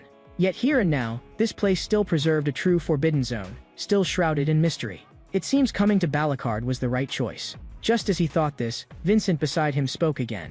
"You had better not set your sights on those mountains." The protagonist smiled and said that he was not going yet now. Those words were not merely to placate him, because he truly did not intend to enter the mountains just yet. Of course he wanted to know what that thing in the mountains actually was. By the bird's description, it was at least an existence of heroic rank. "I want to rush straight in, but now is not the time. I need more battles, more victories. And Balakard is a land of unending war. It seems that coming here was the clearest decision I have made in this life." But he had not expected battle to come so quickly. Not long after, he brought Alvin to the wall where the royal uncle was, and with a frown asked what exactly was attacking this time. After hearing that, the royal uncle raised a hand in motion for him to look outside the city. Puzzled, the protagonist looked up, only to see the rangers on the mountain retreating in panic. The protagonist's heart sank, because the rangers of Winter Fortress were almost all seasoned veterans, and for something to push them into such a state, the monsters coming could not possibly be weak. In the next moment, the green-skinned monsters came into view.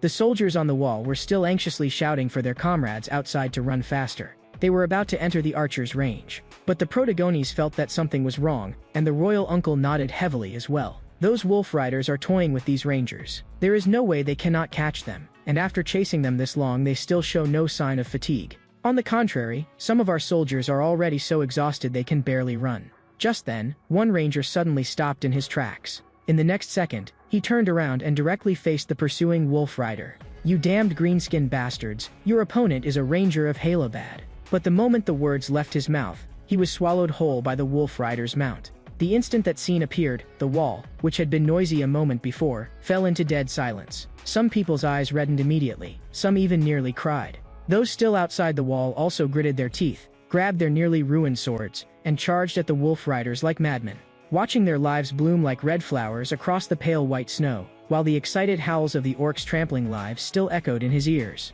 The Protagones suppressed his fury and directly shoved aside Vincent, who was blocking him. Vincent froze, not understanding what he was trying to do. The Protagones explained coldly, "They are trying to lure us out of the city, and they are issuing us a challenge to a duel. Now I also know what that ancient existence sleeping in the mountains is. Because these orcs have been repeating one sentence the whole time. I will wage a battle of honor, reclaim my legion's glory, for the great king." That is what they have been shouting at the top of their lungs this whole time.